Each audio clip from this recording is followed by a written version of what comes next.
എല്ലാവർക്കും നമസ്കാരം. നമ്മളൊരു കാലാനുസൃതമായ മാറ്റം ഉൾക്കൊണ്ടില്ലെങ്കിൽ, മാറാൻ തയ്യാറായില്ലെങ്കിൽ അതിജീവനം പോയിട്ട് ജീവനം പോലും സാധ്യമല്ല. അത്തരത്തിലൊരു സാഹചര്യത്തിലാണ് നമ്മൾ എല്ലാവരും കിടന്നത്. ആ ഒരു സാഹചര്യത്തിൽ ആനുകാലിക പ്രസക്തിയുള്ള ഒരു മേഖലയാണ് ആർട്ടിഫിഷ്യൽ ഇന്റലിജൻസ് അഥവാ നിർമ്മിത ബുദ്ധി. ആഗോളതലത്തിൽ ആരോഗ്യം, വ്യാവസായിക, സാമൂഹിക, സാമ്പത്തിക, സഹകരണ മേഖലകളിൽ നിർമ്മിത ബുദ്ധി പിടിമുറുക്കി. ഇത്തരമൊരു സാഹചര്യത്തിൽ ICM തിരുവനന്തപുരം ഒരു വഴി കാട്ടുകയാണ്. നിർമ്മിത ബുദ്ധിയും സഹകരണ മേഖലയിലെ സാധ്യതയിൽ എന്ന വെബിനാറിലേക്ക് ഇവിടെ തുടക്കമാകും. എല്ലാവർക്കും പ്രസ്തുത വെബിനാറിലേക്ക് സ്വാഗതം. എന്തായാലും നമ്മുടെ ഒഫീഷ്യലി ഉള്ള ഔപചാരികമായിട്ടുള്ള നമ്മുടെ വെബിനാറിന്റെ സ്വാഗതം എന്നുള്ള കർത്തവ്യത്തിലേക്ക് ഞാൻ കടക്കുകയാണ്. ആദ്യമായി സ്വാഗതം നേരുന്നത് ഈ നമ്മുടെ വെബിനാറിന്റെ അധ്യക്ഷത വഹിക്കുന്ന നമ്മുടെ സ്ഥാപനത്തിന്റെ നെടുന്തൂണായിട്ടുള്ള ഡയറക്ടർ MV ശശികുമാർ സാറിനെയാണ്. സാറിനെ ആദരപൂർവ്വം സ്വാഗതം ചെയ്യുന്നു. സർ, സ്വാഗതം. ഒരുപക്ഷെ ഉദ്ഘാടനത്തിന് ഈ ഒരു വെബിനാറിന്റെ ഈ ഒരു തീമിൽ ഉദ്ഘാടന കർമ്മം നിർവഹിക്കാൻ ഇതിനപ്പുറം അനുയോജ്യനായിട്ടുള്ള ഒരു മറ്റൊരു വ്യക്തിത്വം നമുക്കില്ലെന്ന് തന്നെ പറയാം. Shri Saji Govind, Indian institute of management Kozhikode professor, Kerala university of digital സയൻസസിലെ മുൻ വൈസ് ചാൻസലർ എന്നീ നിലകളിൽ സ്വന്തമായ വ്യക്തിമുദ്ര പതിച്ചിട്ടുള്ള അദ്ദേഹത്തെ സ്നേഹപൂർവ്വം ആദരപൂർവ്വം ഈ ഒരു വെബിനാറിലേക്ക് സ്വാഗതം ചെയ്യുന്നു. സ്വാഗതം. അടുത്തതായി സ്വാഗതം നേടേണ്ടത് നമ്മുടെ ഈ വെബിനാറിന്റെ റിസോഴ്സ് പേഴ്സൺ അല്ലെങ്കിൽ സബ്ജക്ട് എക്സ്പേർട്സ് എന്ന് പറയാം. ഡോക്ടർ മനോജ് എം ആർട്ടിഫിഷ്യൽ ഇന്റലിജൻസിലും മെഷീൻ ലേണിംഗിലും ട്രെയിൻഡ് പ്രൊഫഷണൽ ആണ്. ടെലികോം മാനേജ്മെന്റിലെ ട്രെയിനർ, അതുപോലെ BSNL മുൻ അസിസ്റ്റന്റ് ജനറൽ മാനേജർ, ഇങ്ങനെ ഒട്ടനവധി മേഖലകളിൽ അദ്ദേഹത്തിൻ്റെതായിട്ടുള്ള മുദ്ര പതിപ്പിച്ചു കഴിഞ്ഞിരുന്നു. അദ്ദേഹത്തെ ഡോക്ടർ മനോജ് എമ്മിനെ സ്വാഗതം ചെയ്യുകയാണ്. സ്വാഗതം സർ. സഹകരണ മേഖലകളിലെ മറ്റ് അനുബന്ധ സ്ഥാപനങ്ങളിലെ അല്ലെങ്കിൽ അതുമായി ബന്ധപ്പെട്ട ഡിപ്പാർട്ട്മെന്റുകളിലെ വളരെ ആഴത്തിൽ പഠിച്ച് അവരുടെ സാധ്യതാ തലങ്ങളെ നമ്മുടെ മുന്നിലേക്ക് എത്തിക്കുകയാണ് Shri Arun Vignesh. Witness 7 systems consulting private ലിമിറ്റഡിലെ നിർമ്മിത ബുദ്ധിയിലെ സ്പെഷ്യലിസ്റ്റ് ആണ്, റിസർച്ചറാണ്. എന്നീ മേഖലകളിലെല്ലാം വളരെയധികം പ്രാധാന്യമുള്ള നമ്മുടെ ഈ സഹകരണ മേഖലയിലെ ഈ ഒരു തീമിനെ പറ്റിയിട്ട് വളരെയധികം പ്രസന്റ് ചെയ്യാനായിട്ട് കേപ്പബിൾ ആയിട്ടുള്ള അരുൺ വിഘ്നേഷ് സാറിനെ സ്വാഗതം ചെയ്യുന്നു. സ്വാഗതം സർ. അടുത്തതായിട്ട് സ്വാഗതം നേരേണ്ടത് നമ്മുടെ ICM Thiruvananthapuram deputy director Shri Mohan സാറിനെയാണ്.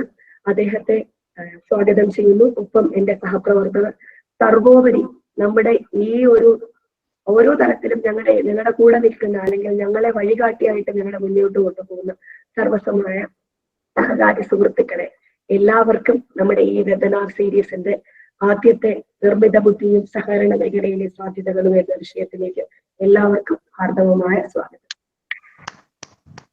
നമ്മുടെ അധ്യക്ഷ പ്രസംഗത്തിലേക്ക് അധ്യക്ഷത വഹിക്കാനായിട്ട് നമ്മുടെ സ്ഥാപനത്തിന്റെ ഡയറക്ടറായിട്ടുള്ള ശശികുമാർ സാറിനെ ക്ഷണിക്കുന്നു. Sir, please. ഓക്കെ. നമ്മുടെ ഇന്നത്തെ വിശിഷ്ടാതിഥി ഇന്ത്യൻ ഇൻസ്റ്റിറ്റ്യൂട്ട് ഓഫ് മാനേജ്മെന്റ് കോഴിക്കോടിന്റെ പ്രൊഫസറായിട്ടുള്ള ഡോക്ടർ സജി ഗോവിന്ദ് സർ, അതുപോലെ തന്നെ ഡിജിറ്റൽ യൂണിവേഴ്സിറ്റിയുടെ മുൻ വൈസ് ചാൻസലർ ആയിട്ടുള്ള സജി സർ. ഇന്ന് നമ്മുടെ ഈ ഒരു വെബിനാറിന്റെ റിസോഴ്സ് പേഴ്സൺ ആയിട്ട് ഇവിടെ എത്തിയിട്ടുള്ള ഡോക്ടർ മനോജ്, മിസ്റ്റർ അരുൺ വിഘ്നേഷ്, ഞങ്ങളുടെ ഇൻസ്റ്റിറ്റ്യൂട്ടിനെ സ്നേഹിക്കുന്ന സഹകാരി സുഹൃത്തുക്കൾ, ഇൻസ്റ്റിറ്റ്യൂട്ടിന്റെ ഫാക്കൽറ്റി മെമ്പേഴ്സ്, മറ്റ് സ്റ്റാഫ് മെമ്പേഴ്സ്. വളരെ സന്തോഷമുള്ള മൊമെന്റ് ആയിട്ടാണ് ഞാൻ ഇന്നത്തെ ഇതിനെ കാണുന്നത്. ഒരു വെബിനാർ സംഘടിപ്പിക്കുന്നു എന്ന രീതിയിലുള്ള സന്തോഷം മാത്രമല്ല, വളരെ കാലിക പ്രാധാന്യമുള്ള ഒരു വിഷയത്തെ അധികരിച്ചുകൊണ്ട് നമുക്ക് ഒരു വെബിനാർ സംഘടിപ്പിക്കാൻ സാധിച്ചു എന്നുള്ളത് പിന്നെ സന്തോഷത്തെ നിർണ്ണയിക്കുന്ന 2 ഘടകങ്ങളുണ്ടെന്ന് എനിക്ക് പറയാനുള്ളത്. ഒന്ന്, സമയത്തിന് സാധിച്ചു. നമ്മൾ 7 മണി എന്നുള്ളത് പറഞ്ഞു, 7:01 7:02 ഉള്ളിൽ നമ്മൾ തുടങ്ങി എന്നുള്ളതാണ്. സമയത്തിന് സ്റ്റാർട്ട് ചെയ്യാൻ സാധിച്ചു എന്നുള്ളതാണ്. അതിന് കാരണം മറ്റൊന്നുമല്ല, ഇന്ന് നമ്മൾ പ്രതീക്ഷിച്ചത് ഏകദേശം 100-ലധികം പേരെയാണ് പ്രതീക്ഷിച്ചത്. ഏകദേശം 7-7:05 ആകുമ്പോഴേക്കന്നെ 100-ലധികം ആൾക്കാർ ഈ പ്രോഗ്രാമിലേക്ക്, വെബിനാറിലേക്ക് പങ്കെടുത്തു എന്നുള്ളതാണ്. അത് കാണിക്കുന്നത് ഈ വിഷയത്തിന്റെ പ്രാധാന്യം തന്നെയാണ്. നമ്മൾ ഒരു 15 ദിവസം മുന്നേ ഈ വിഷയവുമായി ബന്ധപ്പെട്ടുള്ള പ്രാഥമിക ചർച്ച നടത്തുന്ന സമയത്ത് തന്നെ നമുക്ക് കിട്ടിയ ഫീഡ്ബാക്ക് എന്ന് പറയുന്നത് വളരെ രീതിയിലുള്ള റെസ്പോൺസ് ഉണ്ടാവും എന്നുള്ളതായിരുന്നു. അതുകൊണ്ട് തന്നെ വലിയൊരു പ്ലാറ്റ്ഫോം തന്നെയാണ് ഞങ്ങൾ ഇതിനു വേണ്ടി തയ്യാറാക്കിയിട്ടുള്ളത്. ആ പ്ലാറ്റ്ഫോമിൽ ഇപ്പോൾ കൃത്യമായ നമ്പർ എൻ്റെ കയ്യിൽ ഇപ്പോഴില്ല, എന്തായാലും എനിക്ക് തോന്നുന്നു 150-ലധികം. ഗായത്രി, നമ്പർ എത്ര വരും? 87 പേര് ജോയിൻ ചെയ്തു സർ. ഓ, 158. ഓക്കെ, 200-ലേക്ക് കടക്കുക എന്നുള്ളതാണ്. തീർച്ചയായും അതൊരു വളരെ നമുക്ക് പ്രോത്സാഹനം നൽകുന്ന ഒരു വലിയൊരു മുന്നേറ്റം തന്നെയാണെന്നുള്ളതാണ് സൂചിപ്പിക്കാറുള്ളത്. ഞാൻ ഈ ഒരു വേദിയിൽ സജ്ജി സാറും ഡോക്ടർ മനോജും മിസ്റ്റർ അരുണും ഒക്കെയുള്ള ഈ ഒരു വേദിയിൽ വളരെ സാങ്കേതികമായ ഒരു വിഷയത്തെ അധികരിച്ചുകൊണ്ട് സംസാരിക്കാനുള്ള കെൽപ്പുള്ള ആൾ കൂടിയല്ല ഞാനെന്ന് ആദ്യമായി അറിയിക്കുക എന്നുള്ളതാണ്. അതുകൊണ്ട് ദീർഘിപ്പിച്ച പ്രസംഗത്തെ ഞാൻ ബോധിരില്ല.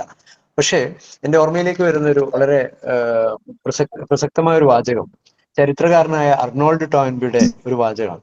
ആഡം സ്മിത്തിന്റെ ഡിവിഷൻ ഓഫ് ലേബറും ജെയിംസ് വാട്ടിന്റെ സ്റ്റീം എഞ്ചിനും ഈ ലോകത്തെ മാറ്റിമറിച്ചു എന്നാണ് ടോയിൻബി എന്നുള്ള ചരിത്രകാരൻ ഒരിക്കൽ പറഞ്ഞത്. അത് എത്രയോ വർഷം മുന്നേയുള്ള കണ്ടെത്തലുകളാണ്. ജെയിംസ് വാട്ടിന്റെ സ്റ്റീം എഞ്ചിനും അതുപോലെ ആഡം സ്മിത്തിന്റെ ഡിവിഷൻ ഓഫ് ലേബർ എന്നുള്ള ആ മാനേജ്മെന്റ് കൺസെപ്റ്റ് ഒക്കെ എത്രയോ വർഷം മുന്നേ ഉള്ളതാണ്, എത്രയോ കാലങ്ങൾ മുന്നേ ഉള്ളതാണ്. പക്ഷെ അതിൽ നിന്ന് ഇങ്ങോട്ട് നമ്മൾ യാത്ര ചെയ്തപ്പോ വ്യവസായ വിപ്ലവത്തിന്റെ 1-ൽ നിന്നും 2-ൽ നിന്നും 3-ൽ നിന്നും 4-ലേക്കും ഇനി 5-ലേക്ക് എപ്പോഴാണെന്ന് അറിയില്ല. ആ രീതിയിലൊരു യാത്ര ചെയ്തുകൊണ്ടിരിക്കുമ്പോൾ ഞാനും നിങ്ങളും നമ്മളെല്ലാവരും വളരെ പെട്ടെന്ന് ഒബ്സലീറ്റ് ആവുന്ന, പഴഞ്ചനാവുന്ന ഒരവസ്ഥയിലേക്കാണ് പോകുന്നതാണ്. അത് ഇനി എന്താണ് നമ്മളെ ആക്കി തീർക്കുക എന്ന് നമുക്കറിയില്ല. കാരണം അതിനെ കൂടുതലായി പഠിച്ച ഒരാളെന്നല്ല ഞാൻ സംസാരിക്കുന്നത്. പക്ഷെ വായനയിലൂടെ നമ്മുടെ ഇന്ന് നടന്നുകൊണ്ടിരിക്കുന്ന ചർച്ചകളിലൂടെ മനസ്സിലാക്കാൻ സാധിക്കുന്ന ഒരു കാര്യം എന്നുള്ളത് എന്തായാലും ഒരു റെവല്യൂഷൻ, മറ്റൊരു റെവല്യൂഷൻ നമ്മുടെ സൊസൈറ്റിയിലേക്ക് വരാൻ പോകുന്നതാണ്. സൊസൈറ്റിയിൽ റെവല്യൂഷൻ ഉണ്ടാകുമ്പോൾ അത് നമ്മുടെ ഇക്കോണമിയെ വല്ലാതെ രീതിയിൽ ബാധിക്കുന്ന കാര്യത്തിൽ ഒരു സംശയമില്ല എന്നതാണ്. അപ്പോൾ ഈ നിർമ്മിത ബുദ്ധി എന്ന് പറയുന്ന ആർട്ടിഫിഷ്യൽ ഇന്റലിജൻസ് എന്ന് പറയുന്ന ഈ വിഷയം നമ്മുടെ അതിന്റെ നെഗറ്റീവ് സൈഡിലേക്കല്ല നമ്മളിപ്പം ചർച്ചയിലേക്ക് പോകുന്നത്, നമ്മുടെ സാധ്യതകളിലേക്കാണ്. അതിന്റെ നമ്മുടെ ഇക്കോണമിക്ക് കിട്ടുന്ന, സ്ഥാപനങ്ങൾക്ക് കിട്ടുന്ന സൗകര്യങ്ങളെ പറ്റിയാണ്. തീർച്ചയായും നമ്മുടെ ടോട്ടൽ എഫിഷ്യൻസിയെ വർദ്ധിപ്പിക്കാൻ ഇത് സാധിക്കുമെങ്കിൽ, സർവീസിന്റെ എഫിഷ്യൻസി വർദ്ധിക്കാൻ സാധിക്കും, പ്രൊഡക്ടിവിറ്റി വർദ്ധിപ്പിക്കാൻ സാധിക്കുമെങ്കിൽ തീർച്ചയായും ഈ ഒരു മാറ്റത്തെ എല്ലാവരും സർവാത്മന സ്വീകരിക്കുന്ന ഒരു സംശയമില്ല എന്നാണ്. നമ്മുടെ ഇന്ത്യൻ ഇക്കോണമിയെ പറ്റി പറയുന്നത്, ഇന്ത്യ എന്ന് പറയുന്ന രാജ്യം തന്നെ ഇന്ന് ഈ പറഞ്ഞ AI-യുടെ കാര്യത്തിൽ ഒരു അനുകൂലമായ ഒരു സാഹചര്യം ഉണ്ട് എന്നുള്ളതാണ് പൊതുവിൽ പറഞ്ഞു വരുന്നതാണ്. നമ്മുടെ സ്കോർ പോലും ലോകത്ത് 3-ാം സ്ഥാനത്ത് നിൽക്കുന്ന ഒരവസ്ഥയിൽ ഉണ്ട് എന്നുള്ളതാണ് സൂചനകൾ കിട്ടുന്നതാണ്. അപ്പൊ ആ രീതിയിൽ മാറ്റങ്ങൾ വരുമ്പോൾ ഇൻസ്റ്റിറ്റ്യൂട്ട് ഓഫ് കോപ്പറേറ്റീവ് മാനേജ്മെന്റിനെ പരിചയപ്പെടുത്താൻ ഞാൻ ഇവിടെ ശ്രമിക്കുന്നില്ല, അതിനുള്ള സമയമല്ല ഇതെന്നുള്ളതാണ്. പക്ഷേ ഇൻസ്റ്റിറ്റ്യൂട്ട് ഓഫ് കോപ്പറേറ്റീവ് മാനേജ്മെന്റുള്ള ഒരു അക്കാഡമിക് ഇൻസ്റ്റിറ്റ്യൂഷന്റെ മാനേജ്മെന്റ് ഇൻസ്റ്റിറ്റ്യൂട്ടിന്റെ ഉത്തരവാദിത്തമാണ് ഇത്തരം വിഷയങ്ങളിൽ അധികരിച്ചുകൊണ്ടുള്ള ചർച്ചകൾ സംഘടിപ്പിക്കുക എന്നതാണ്. ആ രീതിയിലാണ് ഞങ്ങൾ കുറച്ച് ദിവസം മുന്നേ ഈ രീതിയിലൊരു വിഷയമായി മുന്നോട്ട് വന്നതാണ്. എന്തായാലും ഇത് നമ്മുടെ സീരീസിന്റെ 1-ാമതാണെന്നുള്ളതാണ്. വരും ദിവസങ്ങളിൽ ദിവസങ്ങളുടെ ഫ്രീക്വൻസി ഒക്കെ നമുക്ക് പിന്നെ തീരുമാനിക്കാം. എന്തായാലും നമ്മൾ മറ്റു വിഷയങ്ങളായി കടന്നു വരും എന്നുള്ളതാണ് ഞങ്ങളുടെ പ്രിയപ്പെട്ട ഓഡിയൻസോട് സൂചിപ്പിക്കാനുള്ളത്. ഇത്രയും വലിയൊരു ഓഡിയൻസ് വന്നിരിക്കുന്നത് വിഷയത്തിന്റെ പ്രാധാന്യം തന്നെയാണ്. അത് അവരിലുണ്ടാക്കിയ ക്യൂരിയോസിറ്റി വളരെ ചെറുതല്ല എന്നുള്ളതാണ്. അതിനെ അഡ്രസ് ചെയ്യുന്ന രീതിയിലുള്ള ഒരു നല്ല ഒരു പ്രോഗ്രാമായി മാറുമെന്ന കാര്യത്തിൽ സംശയമില്ല എന്ന് മാത്രം ചുരുക്കി പറഞ്ഞുകൊണ്ട് വളരെ സന്തോഷത്തോടുകൂടി തന്നെയാണ് ഞാനിപ്പോൾ ഇവിടെ ഉള്ളത്. അതിന് 3-ാമത്തെ ഒരു കാരണം, 1-ാമത് ഞാൻ പറഞ്ഞ സമയത്ത് തുടങ്ങിയെന്നാണ് പറഞ്ഞത്, 2-ാമത് ഞാൻ പറഞ്ഞത് ഇത്രയും പേർ വന്നു എന്നുള്ളതാണ്. 3-ാമത് എനിക്കുള്ളത് 3-ഉം 4-ഉം എന്ന് ഞാൻ പറയും. കാരണം വെച്ചാൽ 3-ാമത് ഇന്ന് നമ്മുടെ ഈ പ്ലാറ്റ്ഫോമിനെ ഏറ്റവും ബ്യൂട്ടിഫുൾ ആക്കി മാറ്റാൻ നമുക്ക് കേരളത്തിൽ നിന്നുള്ള, ഇന്ത്യയിൽ നിന്നല്ല, ഗ്ലോബൽ ലെവലിൽ അറിയപ്പെടുന്ന ഒരു IT വിദഗ്ധൻ മാത്രമല്ല, എനിക്കൊന്ന് IT കം മാനേജ്മെന്റ് വിദഗ്ധൻ എന്ന് സജിത് സാറിനെ വിളിക്കേണ്ടി വന്നതാണ്. ഞാൻ പല സമയത്തും സാറിനെ ഒബ്സർവ് ചെയ്യാറുണ്ട്. ഞാനൊരു ആരാധകൻ തന്നെയാണെന്നുണ്ട്. കാരണം വെച്ചാൽ നമ്മുടെ മേഖലയിൽ, സഹകരണ മേഖലയിലെ സ്ഥാപനങ്ങൾക്ക് പോലും ഗൈഡൻസ് കൊടുക്കാൻ സാർ പല സമയത്തും UNCC ബന്ധപ്പെട്ടൊക്കെ സാറിന്റെ വളരെ വലിയ കോൺട്രിബ്യൂഷൻസ്, ആ സ്ഥാപനത്തെ ഈ ലെവലിലേക്ക് എത്തിച്ചതിലൊക്കെ സാറിന്റെ പങ്ക് ചെറുതല്ല എന്നാണ് ഞാൻ മനസ്സിലാക്കുന്നത്. ആ രീതിയിൽ ഈ ഒരു പ്ലാറ്റ്ഫോമിൽ നമ്മുടെ ഈ ചടങ്ങ് ഉദ്ഘാടനം ചെയ്യാത്തിയുള്ള സജ്ജി സാറിനെ ഒരിക്കൽ കൂടി എല്ലാവരുടെയും പേരിൽ സ്വാഗതം ചെയ്തുകൊണ്ട് ക്ഷണിക്കുന്ന മുന്നൊരു വാക്കുകൂടി, ഈ ഒരു പ്ലാറ്റ്ഫോമിൽ നമുക്ക് 2 റിസോഴ്സ് പേഴ്സൺ ഉണ്ട്, അതും നമുക്ക് സന്തോഷം നൽകുന്ന ഘടകങ്ങളാണ്. ഡോക്ടർ മനോജും മിസ്റ്റർ അരുണും നമ്മുടെ ഈ പ്രോഗ്രാമിന്റെ ഒരു ബ്യൂട്ടി തന്നെയാണെന്നുള്ള പറഞ്ഞുകൊണ്ട് ഈ ചടങ്ങ് ഔദ്യോഗികമായി ഉദ്ഘാടനം ചെയ്യുന്നതിന് വേണ്ടി സജ്ജി സാറിനെ ക്ഷണിച്ചുകൊണ്ട് ഡോക്ടർ സജ്ജി ഗോപിനാഥ് സാറിനെ ഞാൻ ക്ഷണിക്കുകയാണ്. നമസ്കാരം. ബഹുമാനപ്പെട്ട ICM ഡയറക്ടർ ഡോക്ടർ ശശികുമാർ, ഈ പ്രോഗ്രാമില് സെഷൻസ് ലീഡ് ചെയ്യുന്ന എക്സ്പേർട്സ് ഡോക്ടർ മനോജ്, ശ്രീ അരുൺ, ICM-ന്റെ ഫാക്കൽറ്റി മെമ്പേഴ്സ്, പ്രിയ സഹകാരി സുഹൃത്തുക്കളെ, ആദ്യമായിട്ട് ഇതുപോലെ വളരെ കാലിക പ്രധാനമായ ഒരുപക്ഷെ അല്പം വൈകി എന്ന് വേണമെങ്കിൽ ഞാൻ പറയും ഉള്ള ഒരു വിഷയത്തില് ഇതുപോലൊരു വെബിനാർ സംഘടിപ്പിക്കുന്ന ICM-ന് എല്ലാവിധ അഭിനന്ദനങ്ങളും. ഇതൊരു സീരീസ് ആണ് എന്ന് ഡോക്ടർ ശശികുമാർ പറഞ്ഞത് വളരെ നല്ല കാര്യമാണ്. കാരണം നിർമ്മിത ബുദ്ധി പോലെ വലിയൊരു മാറ്റം കൊണ്ടുവരാൻ ഉതകുന്ന അല്ലെങ്കിൽ കൊണ്ടുവരുന്ന ഒരു സാങ്കേതിക വിദ്യയെ അത് എങ്ങനെ നമുക്ക് ഉപയുക്തമാക്കാം എന്നുള്ളതൊപ്പം തന്നെ ഈ മേഖലയില് റിസർച്ച് ചെയ്യുന്ന, പ്രത്യേകിച്ച് കോപ്പറേറ്റീവ് AI എന്ന് പറഞ്ഞൊരു മേഖലയിലാണ് ഞാനിപ്പോ അടുത്ത കാലത്തായിട്ട് റിസർച്ച് ചെയ്യുന്നത്. ഒരുപക്ഷെ കോപ്പറേറ്റീവ് മേഖലയ്ക്ക് എങ്ങനെ AI ഉപയോഗിക്കാമെന്നത് മാത്രമല്ല, AI മേഖലയിൽ എങ്ങനെ കോപ്പറേറ്റീവ്സിന് കോൺട്രിബ്യൂട്ട് ചെയ്യാം എന്നതും കൂടി ഒരു വലിയ ഒരു വിഷയമാണ്. അതുകൊണ്ട് തന്നെ ഈ സെമിനാർ വളരെ വളരെ ഉപയുക്തമാവേണ്ട ഒരു കാര്യമാണ്. അതിന്റെ നാന്ദിയായിട്ട് ഇപ്പോ 184 പേര് ഇതിൽ അറ്റൻഡ് ചെയ്യുന്നു എന്നത് തന്നെ, വൈകിയ വേളയിൽ വൈകുന്നേരം പോലും ഇത്രയും സഹകാരികൾ വരുന്നു എന്നത് തന്നെ വളരെ ശ്ലാഘനീയമായ കാര്യമാണ്. ഈ സെമിനാർ ഉദ്ഘാടനം ചെയ്യാൻ എന്നെ ക്ഷണിച്ചതിന് ഡോക്ടർ ശശികുമാറിനോടും ICM-നോടും നന്ദി അറിയിച്ചുകൊണ്ട് ഇത് ഔപചാരികമായി ഉദ്ഘാടനം ചെയ്യുന്നതായിട്ട് പ്രഖ്യാപിച്ചുകൊണ്ട് ചെന്ന 2 കാര്യങ്ങൾ മാത്രം സൂചിപ്പിക്കാൻ ഉദ്ദേശിക്കുകയാണ്. നമുക്ക് വളരെ വിശദമായ ക്ലാസ്സുകൾ ലീഡ് ചെയ്യാനുള്ള എക്സ്പേർട്ട് ഫാക്കൽറ്റി മെമ്പേഴ്സ് ഇവിടെയുണ്ട്. അതുകൊണ്ട് തന്നെ ഞാൻ അതിന് ഒരുപാട് വിഷയങ്ങളിലേക്ക് കടക്കുന്നില്ല. പക്ഷെ 1-2 കാര്യങ്ങൾ ഡോക്ടർ ശശികുമാർ പറഞ്ഞതിൽ നിന്ന് തുടങ്ങി 1-2 കാര്യങ്ങൾ മാത്രം സൂചിപ്പിക്കാം എന്ന് വിചാരിക്കുകയാണ്. ഡോക്ടർ ശശികുമാർ ജെയിംസ് വാട്ടിന്റെ സ്റ്റീം എഞ്ചിനെ കുറിച്ചും ആഡം സ്മിത്തിന്റെ തിയറിയെ കുറിച്ചും എല്ലാം പറയുകയുണ്ടായി. നമ്മളെപ്പോഴും പറയുന്ന ഒരു കാര്യമാണ്, കഴിഞ്ഞ ഒരു 200 കൊല്ലമാണ് ലോകത്തിന്റെ ഏറ്റവും വലിയ വികാസം ഉണ്ടായത്. ആ വികാസത്തിന് അതിൻ്റെതായ ചില നെഗറ്റീവ് കാര്യങ്ങളുണ്ട് എന്ന് നമുക്കറിയാം. പക്ഷെ എന്നിരുന്നാൽ തന്നെ വികാസത്തിന് പ്രത്യേകിച്ച് നമ്മുടെ ജീവിത നിലവാരം വളരെയധികം മാറുകയുണ്ടായി. നമുക്ക് ഒരുപക്ഷെ ഒരു കാലത്ത് ഇല്ലായിരുന്ന പല സൗകര്യങ്ങളും നമുക്ക് കിട്ടുകയുണ്ടായി. അത് വളരെ ഡീറ്റെയിൽ ആയിട്ട് നോക്കുകയാണെങ്കിൽ 1800-കളിൽ എത്ര ആൾക്കാർക്കാണ് സ്കൂൾ വിദ്യാഭ്യാസം കിട്ടിയത്, അല്ലെങ്കിൽ എത്ര കുട്ടികളാണ് ജനിച്ച് 5 വയസ്സിനകത്ത് മരിച്ചു പോയിരുന്നത്, അല്ലെങ്കിൽ എത്ര പേർക്കാണ് വാക്സിനേഷൻ കിട്ടിക്കൊണ്ടിരുന്നത്, അല്ലെങ്കിൽ എത്ര പേർക്കാണ് ആശുപത്രി സൗകര്യങ്ങൾ ഉണ്ടായിരുന്നത്, എത്ര പേർക്കാണ് മൂവ്മെന്റ്, അതായത് വാഹന സൗകര്യം ഉണ്ടായിരുന്നത്, എത്ര പേർക്കാണ്. ഇതെല്ലാം നോക്കുകയാണെങ്കിൽ നമ്മൾ ഈ പറഞ്ഞ സൂചികകളിലെല്ലാം വളരെയധികം മാറ്റങ്ങൾ കഴിഞ്ഞ 200 കൊല്ലം കൊണ്ടുണ്ടായി. അതിന്റെ ഒരു വലിയ കാരണം എന്ന് പറയുന്നത് വ്യവസായ വിപ്ലവം കൂടിയാണ്. അതിന്റെ നെഗറ്റീവായിട്ടുള്ള കുറെ കാര്യങ്ങളുണ്ട്. നമുക്ക് ഗ്ലോബൽ വാർമിംഗ് ഉണ്ട്, ഒരുപക്ഷെ സാമൂഹികമായ അസന്തുലിതം ഉണ്ടായി, ഒരുപക്ഷെ കോപ്പറേറ്റീവ് മൂവ്മെന്റ് തന്നെ ഉണ്ടാവേണ്ടി വന്നത് അങ്ങനെയുള്ള അസന്തുലിതമായ അവസ്ഥ ഉണ്ടായത് കൊണ്ടാണ്. പക്ഷെ മറിച്ച് ഈ ഒരു വികസനം വന്നതിന്റെ ഒരു കാരണം എന്ന് പറയുന്നത് മനുഷ്യന്റെ കായിക ശേഷിയെ യന്ത്രവൽക്കരിച്ചു എന്നതാണ്.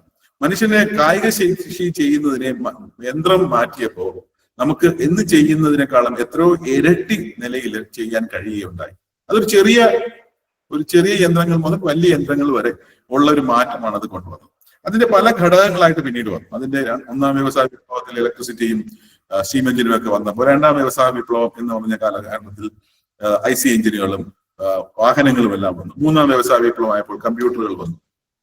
പക്ഷെ ഇവയെല്ലാം ചെയ്തിരുന്നത് ഏകദേശം ഒരുപോലെയാണ്. മനുഷ്യന്റെ കായിക ശേഷിയെ മെഷീൻ കൊണ്ട് മാറ്റുന്നു എന്നുള്ളതാണ്.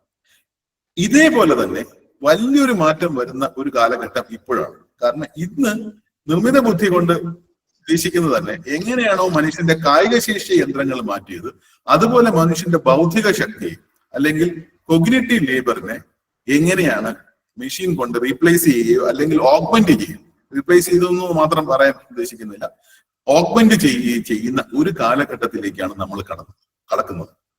അതാണ് ഈ നിർമ്മിത ബുദ്ധി നമ്മുടെ മുമ്പിൽ കൊണ്ടുവരുന്ന ചലഞ്ച് എന്ന് പറയുന്നത്.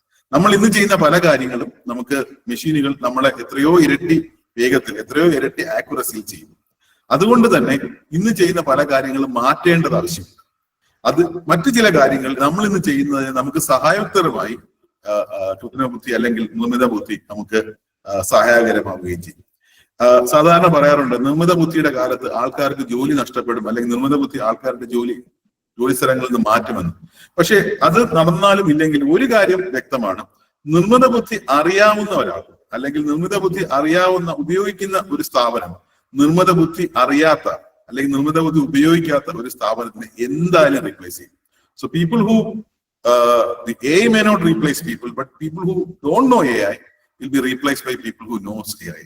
അത് നമുക്ക് ഇന്ന് നമ്മുടെ മുമ്പിലുള്ള ഏറ്റവും വലിയ ചലഞ്ചാണ്. തീർച്ചയായിട്ടും നമ്മൾ ഓരോരുത്തരും, അതായത് പ്രത്യേകിച്ച് സ്ഥാപനങ്ങൾ, അതൊരു റെഡ് സൊസൈറ്റി ആവട്ടെ, അല്ലെങ്കിൽ ഒരു മിൽക്ക് സൊസൈറ്റി ആവട്ടെ, അല്ലെങ്കിൽ മറ്റൊരു കോപ്പറേറ്റീവ് ആവട്ടെ, അഗ്രികൾച്ചർ കോപ്പറേറ്റീവ് ആവട്ടെ, PSC ആവട്ടെ, ഏതായാലും എല്ലാവരും ഉപയോഗിക്കേണ്ടത് അത്യാവശ്യമായി വന്നിട്ടുള്ള ഒരു കാലഘട്ടത്തിലേക്കാണ് നമ്മൾ പോകുന്നത്. ഇവിടെ നമുക്ക് താത്വികമായ ചർച്ചകളോ അല്ലെങ്കിൽ അതിനുള്ള മെറിറ്റോ ഒക്കെ നമ്മൾ ചർച്ച ചെയ്യുമ്പോൾ പോലും ഇത് എങ്ങനെ നമുക്ക് നമ്മുടെ ഓപ്പറേഷൻസിന് ഉപയോഗിക്കാൻ കഴിയുമെന്നതിനെ കുറിച്ച് തീർച്ചയായിട്ടും ചർച്ച ചെയ്യാന്ന് മാത്രമല്ല, അതുകൊണ്ട് തന്നെ അഡോപ്റ്റ് ചെയ്യുകയും കൂടി വേണം. കാരണം ആ ഒരു കാര്യം കൂടി നമ്മൾ ശ്രദ്ധിക്കേണ്ട കാര്യമാണ്. ഓരോ സാങ്കേതിക വിദ്യയും നമ്മുടെ ലോകത്തിൽ വരുമ്പോൾ അതിന് ഒരു സമയം ഉണ്ടാവാറുണ്ട്. ഉദാഹരണമായിട്ട് വാഹനങ്ങൾ വന്ന് 100 കൊല്ലത്തോളം എടുത്തു അത് എല്ലാവരുടെ കയ്യിലും എത്താൻ. ഒരു കമ്പ്യൂട്ടർ വന്നു, പക്ഷെ ഒരു മൊബൈൽ ഫോണിന്റെ കാര്യം ആലോചിച്ച് നോക്കൂ. അത് നമുക്ക് കയ്യിലെത്തിയത് 5, 6, 7 കൊല്ലം കൊണ്ട് തന്നെ നമ്മുടെ കയ്യിലെത്തി. മൊബൈൽ സാങ്കേതിക വിദ്യ ലോകത്ത് ഇൻട്രൊഡ്യൂസ് ചെയ്ത് വളരെ ചെറിയ സമയം കൊണ്ട് തന്നെ നമ്മുടെ കയ്യിലെത്തി. പുതിയ സാങ്കേതിക വിദ്യകളുടെ ഏറ്റവും വലിയ ചലഞ്ച് അതാണ്.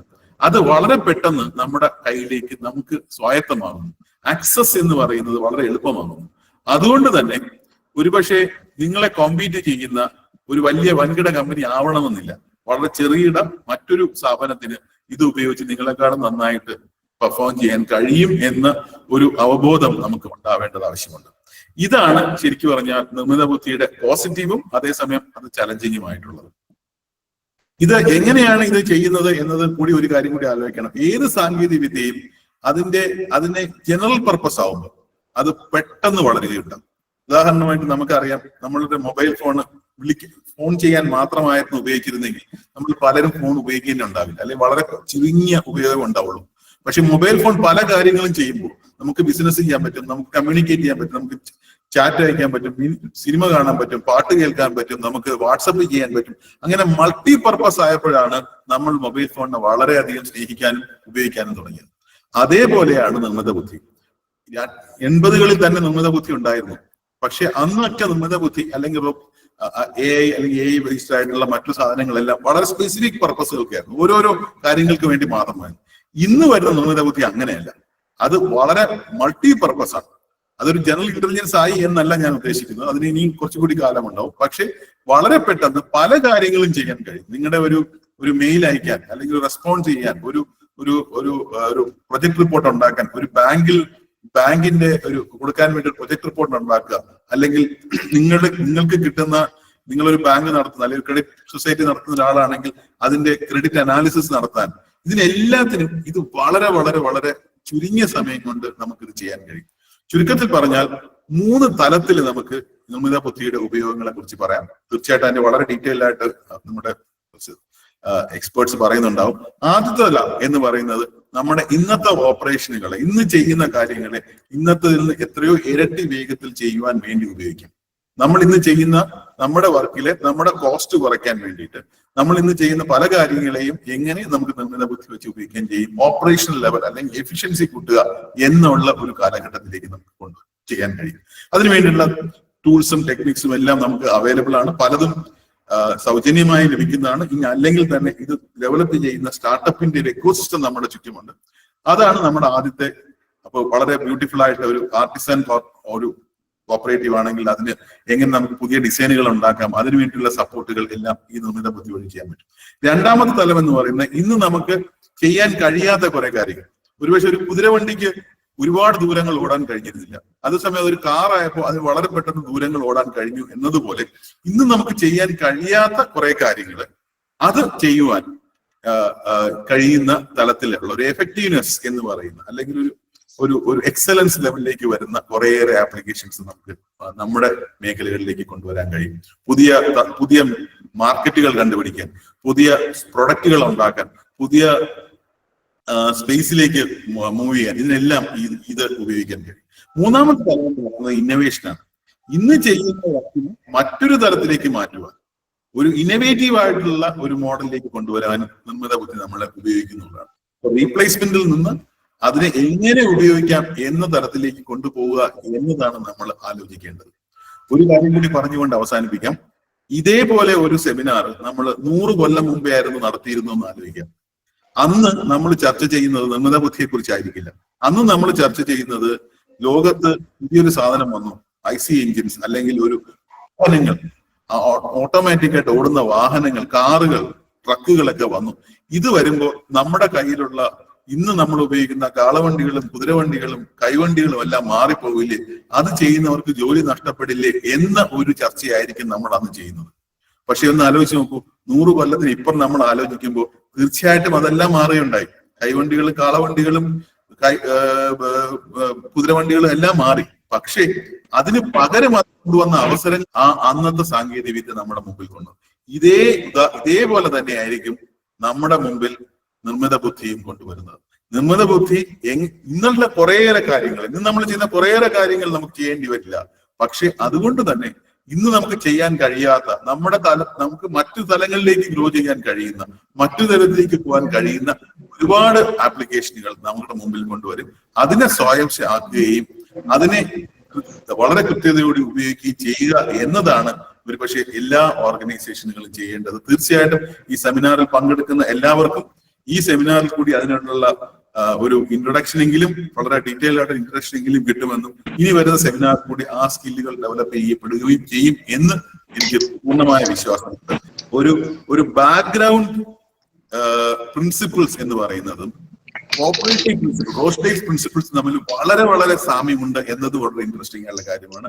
തീർച്ചയായിട്ടും ഈ മറ്റൊരു കാലത്ത് എങ്ങനെ കോപ്പറേറ്റീവ് സെക്ടറിന് പുതിയ നിർമ്മിത ബുദ്ധി സൊല്യൂഷൻസ് ഉണ്ടാക്കാനും കൂടി കഴിയും, അല്ലെങ്കിൽ അതിനുവേണ്ടി എങ്ങനെ കോൺട്രിബ്യൂട്ട് ചെയ്യാനും കൂടി കഴിയും എന്ന കാര്യവും കൂടി നമുക്ക് പിന്നീട് കാലത്ത് ചർച്ച ചെയ്യാം എന്നതും കൂടി നമുക്ക് പറഞ്ഞുകൊണ്ട് ഈ സെമിനാർ, ഈ വെബിനാർ ഔപചാരികമായി ഉദ്ഘാടനം ചെയ്തതായിട്ട് പ്രഖ്യാപിച്ചുകൊണ്ട് നിങ്ങൾക്ക് വളരെ നല്ല ഒരു സമയം നിങ്ങളുടെ മുമ്പിലേക്ക് ഈ അടുത്ത 1 മണിക്കൂർ ഉണ്ടാവട്ടെ എന്ന് ആശംസിച്ചുകൊണ്ട് നിർത്തുന്നു. Thank you. ഇപ്പോൾ ഓർമ്മ വരുന്ന ഒരു കാര്യം, ഒരു 1.5 വർഷം മുന്നേ 2023 ഫ്രീഡം ഫെസ്റ്റിന്റെ ഭാഗമായി നമ്മൾ ട്രിവാൻഡ്രത്ത് സെമിനാർ ചെയ്തപ്പോ സാറായിരുന്നു അതിന്റെ മോഡറേറ്ററും കോർഡിനേറ്ററും ഒക്കെ സാറായിരുന്നു. അന്ന് എനിക്കൊരു വിഷയം ഉണ്ടായിരുന്നു, അതായത് എങ്ങനെ സംഘങ്ങളെ മെമ്പർ സെൻട്രിക് ആക്കാം എന്നായിരുന്നു എനിക്ക് തന്ന ടോപ്പിക്. അന്ന് നമ്മൾ 2 രീതിയിൽ പറഞ്ഞു, with technology, without technology, right?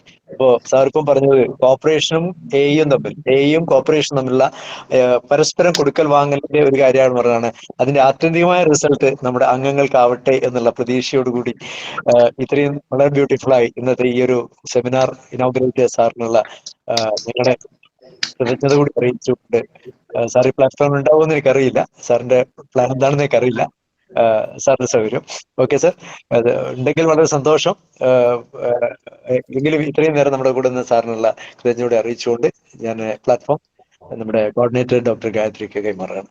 നമ്മുടെ അടുത്തതായിട്ട് നമ്മുടെ മെയിൻ ആയിട്ടുള്ള നമ്മുടെ ഏരിയയിലേക്ക്, വിഷയത്തിലേക്ക് കടക്കുകയാണ്. ആദ്യമായി നമ്മുടെ ഈ വിഷയം, നമ്മുടെ ആർട്ടിഫിഷ്യൽ ഇന്റലിജൻസ് അല്ലെങ്കിൽ നിർമ്മിത ബുദ്ധി, അതിന്റെ സാധ്യതകളിലേക്ക് പോകുന്നതിന് മുമ്പ് അതെന്താണ് എന്ന് പരിചയപ്പെടുത്തേണ്ട ആവശ്യമുണ്ട്.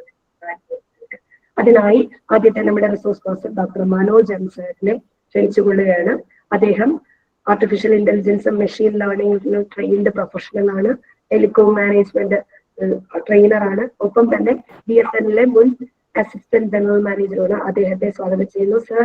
So respected Shashikumar sir, Saji sir, Mr. Arun, Gayatri, നമ്മുടെ ഇന്നത്തെ പാർട്ടിസിപ്പൻസ് എല്ലാവർക്കും നല്ല നമസ്കാരം. അപ്പോൾ ഇവിടെ ശശികുമാർ സാറും അതോടൊപ്പം തന്നെ സജി സാർ വളരെ വളരെ കൺസൈസ് ആയിട്ടാണെങ്കിലും വളരെ വളരെ റിലവൻ്റ് ആയിട്ടുള്ള പോയിന്റ്സ് ആണ് നമ്മുടെ എയെ കുറിച്ച് ഒരു ഇൻട്രൊഡക്ടറി റിമാർക്ക് എന്നുള്ള രീതിയിൽ ആ ഒരു ഇനാഗുറൽ സെഷനിൽ സാറ് അത് നമുക്ക് വേണ്ടി ഇൻട്രൊഡ്യൂസ് ചെയ്തത്. ശരിക്കും നമ്മളെല്ലാവരും ഈ ആർട്ടിഫിഷ്യൽ ഇന്റലിജൻസ്, നമ്മുടെ വേൾഡ് മൂവ് ചെയ്യുന്ന പോലെ തന്നെ നമ്മളെല്ലാവരും ആർട്ടിഫിഷ്യൽ ഇന്റലിജൻസിന്റെ ഒരു തുടക്കക്കാരാണ്. നമ്മൾ കാര്യങ്ങൾ പഠിച്ചുകൊണ്ടിരിക്കുന്നതേ ഉള്ളൂ. So there are a lot of things to learn further. നമ്മൾ ഒരുപാട് കാര്യങ്ങൾ ഇനിയും മനസ്സിലാക്കേണ്ടിയിരിക്കുന്നു. അനന്ത സാധ്യതകളാണ് ഇതിനകത്തുള്ളത്. അപ്പൊ ആ സാധ്യതകളെ നമ്മൾ ആദ്യം ജസ്റ്റ് ഒന്ന് മനസ്സിലാക്കുക. എയുടെ ഒരു കൺസെപ്റ്റ് എന്താണെന്നുള്ളത് മനസ്സിലാക്കുക. നേരത്തെ സൂചിപ്പിച്ച പോലെ ആ ഒരു നിലയിൽ നിന്ന് നമ്മൾ ഫർദറായിട്ട് എയുടെ ഡീറ്റെയിൽസിലേക്ക് വരുന്ന കാലഘട്ടങ്ങളിൽ നമുക്ക് ഡിസ്കസ് ചെയ്യാവുന്നതാണ്. അപ്പോൾ ഇന്ന് ഇപ്പം ഫസ്റ്റ് നമ്മൾ തുടങ്ങുന്നത് ഇതിന്റെ എയുടെ ഒരു ഇൻട്രൊഡക്ഷൻ വെച്ചിട്ടാണ്. അതിന്റെ സെക്കൻഡ് സെഷനിൽ നമ്മുടെ അരുൺ, അദ്ദേഹം ഓൾറെഡി എ ഫീൽഡിൽ വർക്ക് ചെയ്യുന്ന ഒരു സ്പെഷ്യലിസ്റ്റ് ആണ്. അപ്പൊ അദ്ദേഹം കുറച്ച് കേസസ് നമുക്ക് വേണ്ടി ഡിസ്കസ് ചെയ്യും.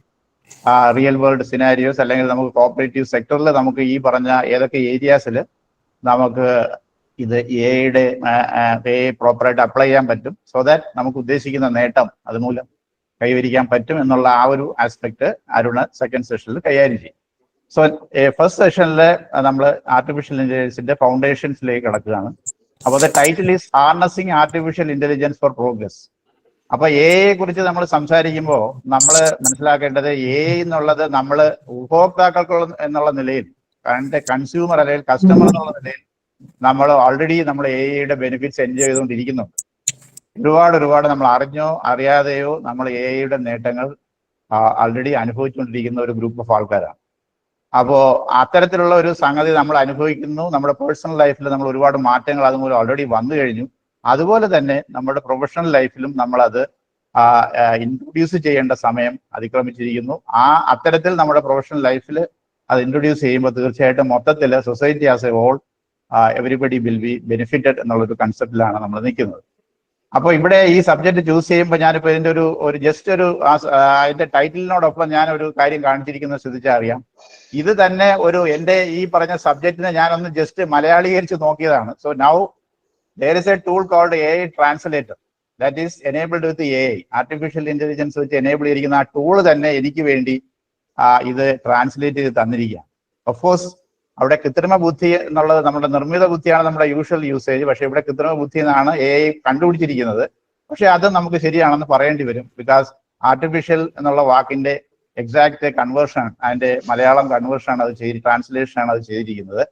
എന്നാൽ നമ്മൾ ഒബ്സർവ് ചെയ്യേണ്ട ഒരു മെയിൻ കാര്യം എന്ന് വെച്ച് കഴിഞ്ഞാൽ ഇത് ഒരിക്കലും ഒരു ഡയറക്റ്റ് കൺവേർഷൻ അല്ല.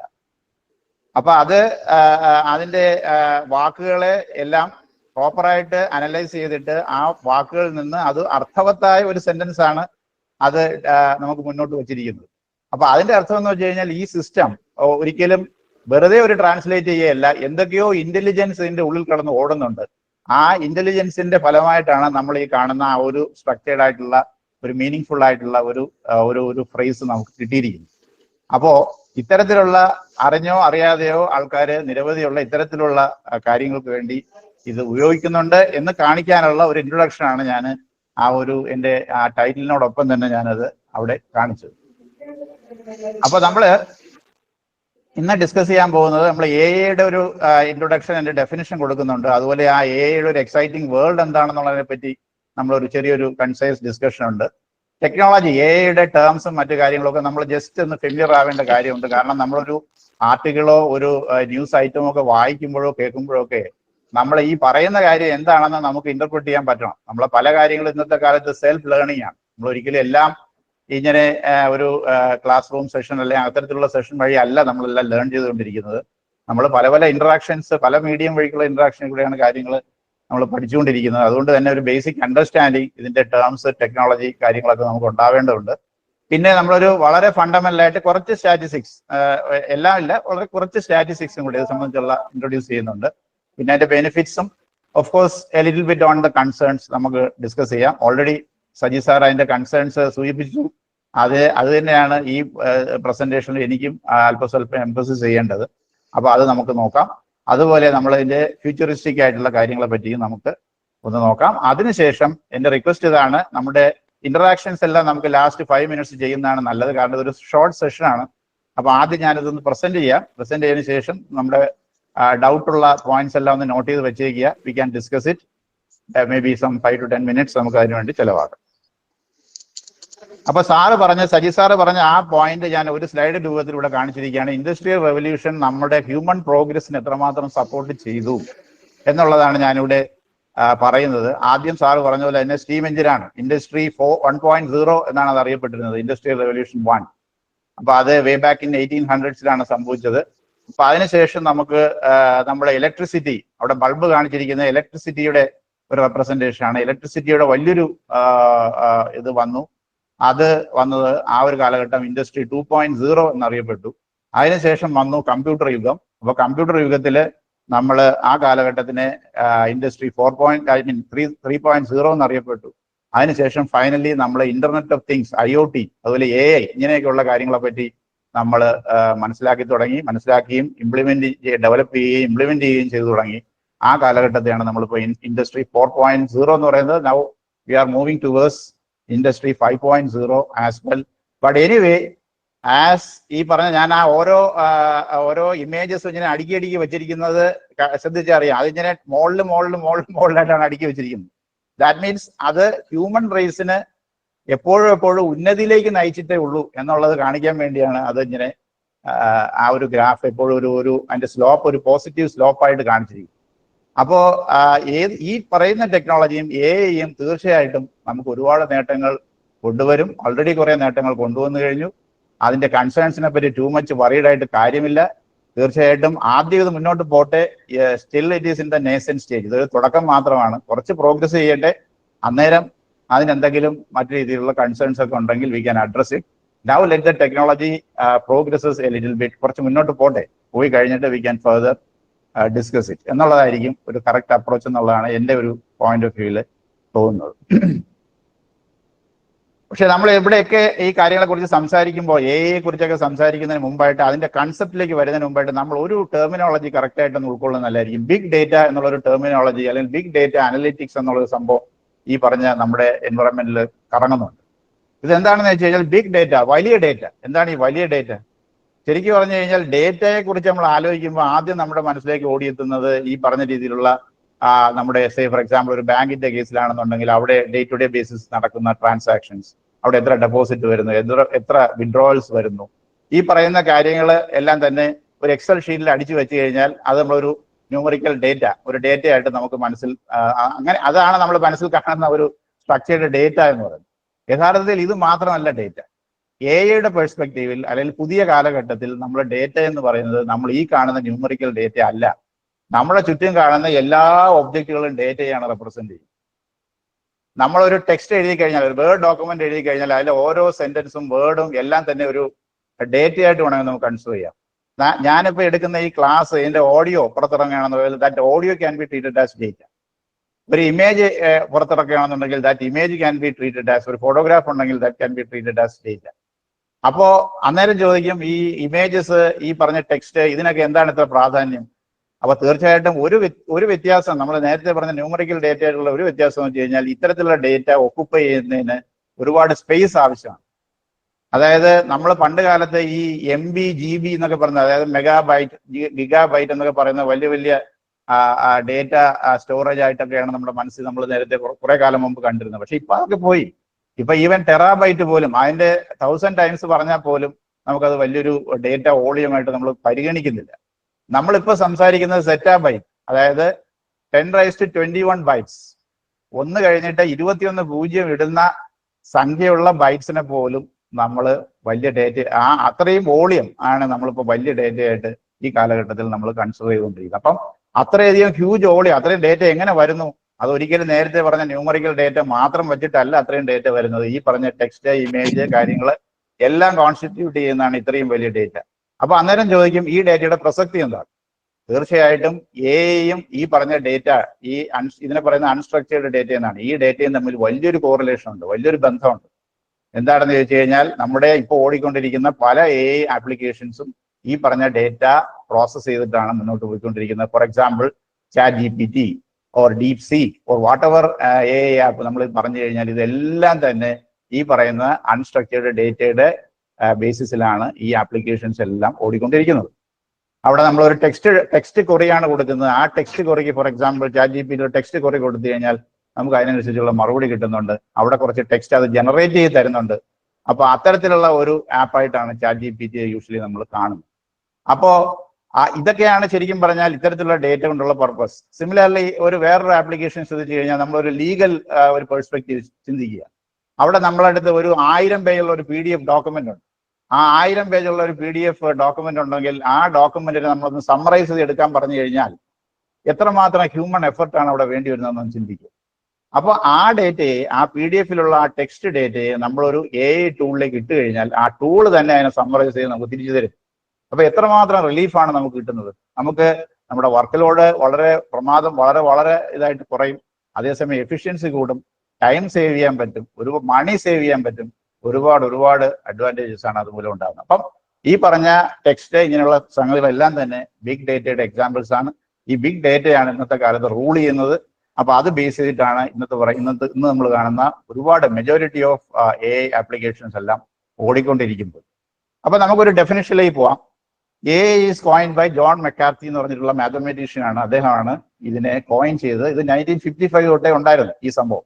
പക്ഷെ നമ്മൾ ഇപ്പൊ ഇന്നത്തെ കാലഘട്ടത്തിൽ ഇത് വളരെ ക്രൂഷ്യലായിട്ട് ഡിസ്കസ് ചെയ്യാനുള്ള കാര്യം, ഇന്നത്തെ കാലത്താണ് വളരെ ബെറ്റർ ആയിട്ടുള്ള സിസ്റ്റംസ് ഇവോൾവ് ചെയ്ത് വന്നത്. Computing systems fundamentally, infrastructure, support infrastructure, ഇതെല്ലാം ഇവോൾവ് ചെയ്ത് വന്നത് ഇന്നത്തെ കാലഘട്ടത്താണ്. അപ്പൊ അന്നേ ഈ കൺസെപ്റ്റ് ഉണ്ടായിരുന്നെങ്കിലും ആ കൺസെപ്റ്റിന് ഇന്നത്തെ കാലഘട്ടത്തിൽ പ്രസക്തി വരുന്നതിനുള്ള മെയിൻ റീസൺ ഇത്തരത്തിലുള്ള ഇൻഫ്രാസ്ട്രക്ചർ റെഡിനെസ് ആണ്. അതുമൂലം ഇന്ന് നമുക്ക് ഒരുപാട് പുതിയ കാര്യങ്ങൾ എക്സ്പ്ലോർ ചെയ്യാനും കണ്ടുപിടിക്കാനും സാധിച്ചിട്ടുണ്ട്. So the science and engineering of making intelligent machines, especially intelligent computer programmes, simple ആയിട്ട് പറഞ്ഞു കഴിഞ്ഞാൽ നമ്മുടെ സജി സാറ് സൂചിപ്പിച്ച പോലെ മനുഷ്യന്റെ ബ്രെയിൻ ഇക്വലന്റ് ആയിട്ടുള്ള തരത്തിൽ ഒരു മെഷീനെ നമുക്ക് ഡെവലപ്പ് ചെയ്തെടുക്കാൻ പറ്റുമോ എന്നുള്ള തോട്ടാണ് ശരിക്കും പറഞ്ഞാൽ ആർട്ടിഫിഷ്യൽ ഇന്റലിജൻസിന്റെ ഫണ്ടമെന്റൽ ആയിട്ടുള്ള ഒരു ഫിലോസഫി എന്ന് പറയുന്നത്. So artificial intelligence is a technology that enables computers and machines to simulate human learning. മനുഷ്യനെ പോലെ കാര്യങ്ങൾ പഠിക്കാനും മനസ്സിലാക്കാനും അതനുസരിച്ച് റിയാക്ട് ചെയ്യാനും പ്രോബ്ലം സോൾവ് ചെയ്യാനും ഡിസിഷൻസ് എടുക്കാനും മറ്റുള്ള ക്രിയേറ്റീവ് ആയിട്ടുള്ള മേഖലകൾ വർക്ക് ചെയ്യാനും മനുഷ്യന് സാധിക്കുമെന്നുണ്ടെങ്കിൽ, അത് ഹ്യൂമൻ ബ്രെയിൻ ഇക്വലന്റ് ആയിട്ടുള്ള രീതിയിലേക്ക് അതിന് ഫംഗ്ഷൻ ചെയ്യാൻ സാധിക്കുമെങ്കിൽ that can be called as true AI എന്നുള്ള രീതിയിലേക്ക് പറയാം എന്നാണ് IBM ഒരു ഡെഫിനിഷൻ കൊടുത്തിരിക്കുന്നത്. അപ്പൊ ഞാൻ നിരവധി ഡെഫിനിഷൻസ് ഉണ്ട്. പക്ഷെ കൺസെപ്റ്റ് മനസ്സിലാക്കുക, AI കൊണ്ട് ഉദ്ദേശിക്കുന്നത് നമ്മുടെ മനുഷ്യന്റെ ശക്തിക്ക്, മനുഷ്യന്റെ ബ്രെയിനിന്റെ ശക്തിക്ക് അല്ലെങ്കിൽ അതിന്റെ കേപ്പബിലിറ്റിക്ക് ഇക്വലന്റ് ആയിട്ടുള്ള രീതിയിൽ നമുക്ക് ഒരു മെഷീനെ, ഒരു കമ്പ്യൂട്ടർ സിസ്റ്റത്തിനെ ഡെവലപ്പ് ചെയ്യാൻ പറ്റുമോ? അങ്ങനെ ഡെവലപ്പ് ചെയ്യാൻ പറ്റിയ കഴിഞ്ഞാൽ ആ സിസ്റ്റത്തിന് മനുഷ്യൻ ചെയ്യുന്ന രീതിയിലുള്ള പ്രവർത്തനങ്ങളെല്ലാം ചെയ്യാൻ സാധിക്കുമോ? അതുമൂലം നമുക്ക് എഫിഷ്യൻസി വർദ്ധിപ്പിക്കാൻ പറ്റുമോ? നമ്മുടെ വർക്ക് ഔട്ട്പുട്ട് വർദ്ധിക്കാൻ പറ്റുമോ? ഇംപ്രൂവ്മെന്റ് സൊസൈറ്റിക്ക് ഉണ്ടാക്കാൻ പറ്റുമോ എന്നുള്ള തോട്ടാണ് ശരിക്കും പറഞ്ഞാൽ ആർട്ടിഫിഷ്യൽ ഇന്റലിജൻസിന്റെ ഫൗണ്ടേഷൻ എന്ന് പറയുന്നത്. അപ്പൊ തീർച്ചയായിട്ടും AI ultimate objective is to improve the life. അത് എവരിഡേ ലൈഫ്, ഹ്യൂമന്റെ ആയാലും ഓർഗനൈസേഷന്റെ ആയാലും ആരുടെ ആയാലും ശരി തന്നെ അത് ഇംപ്രൂവ് ചെയ്യുക എന്നുള്ളതാണ്.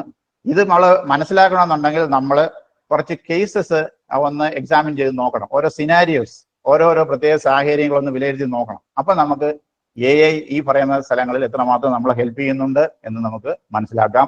ഫോർ എക്സാമ്പിൾ, ഒരു ഡോക്ടറുടെ അടുത്ത് വരുന്ന രോഗി, ആ രോഗിക്ക് ഈ പറഞ്ഞ രീതിയിൽ എക്സ്റ്റെൻസീവ് ആയിട്ടുള്ള സ്കാൻസോ കാര്യങ്ങളോ ഒന്നും ഇല്ലാതെ തന്നെ വളരെ ഫണ്ടമെന്റൽ ആയിട്ടുള്ള ഒരു സ്കാൻ വെച്ചുകൊണ്ട് തന്നെ ആ രോഗിക്ക് ഇന്ന അസുഖം ആണ് എന്ന് ആ ഡോക്ടർക്ക് പ്രെഡിക്റ്റ് ചെയ്യാൻ പറ്റിക്കഴിഞ്ഞാൽ എത്രമാത്രം സമയവും പൈസയും ഒക്കെ നമുക്ക് ലാഭിക്കാൻ പറ്റും.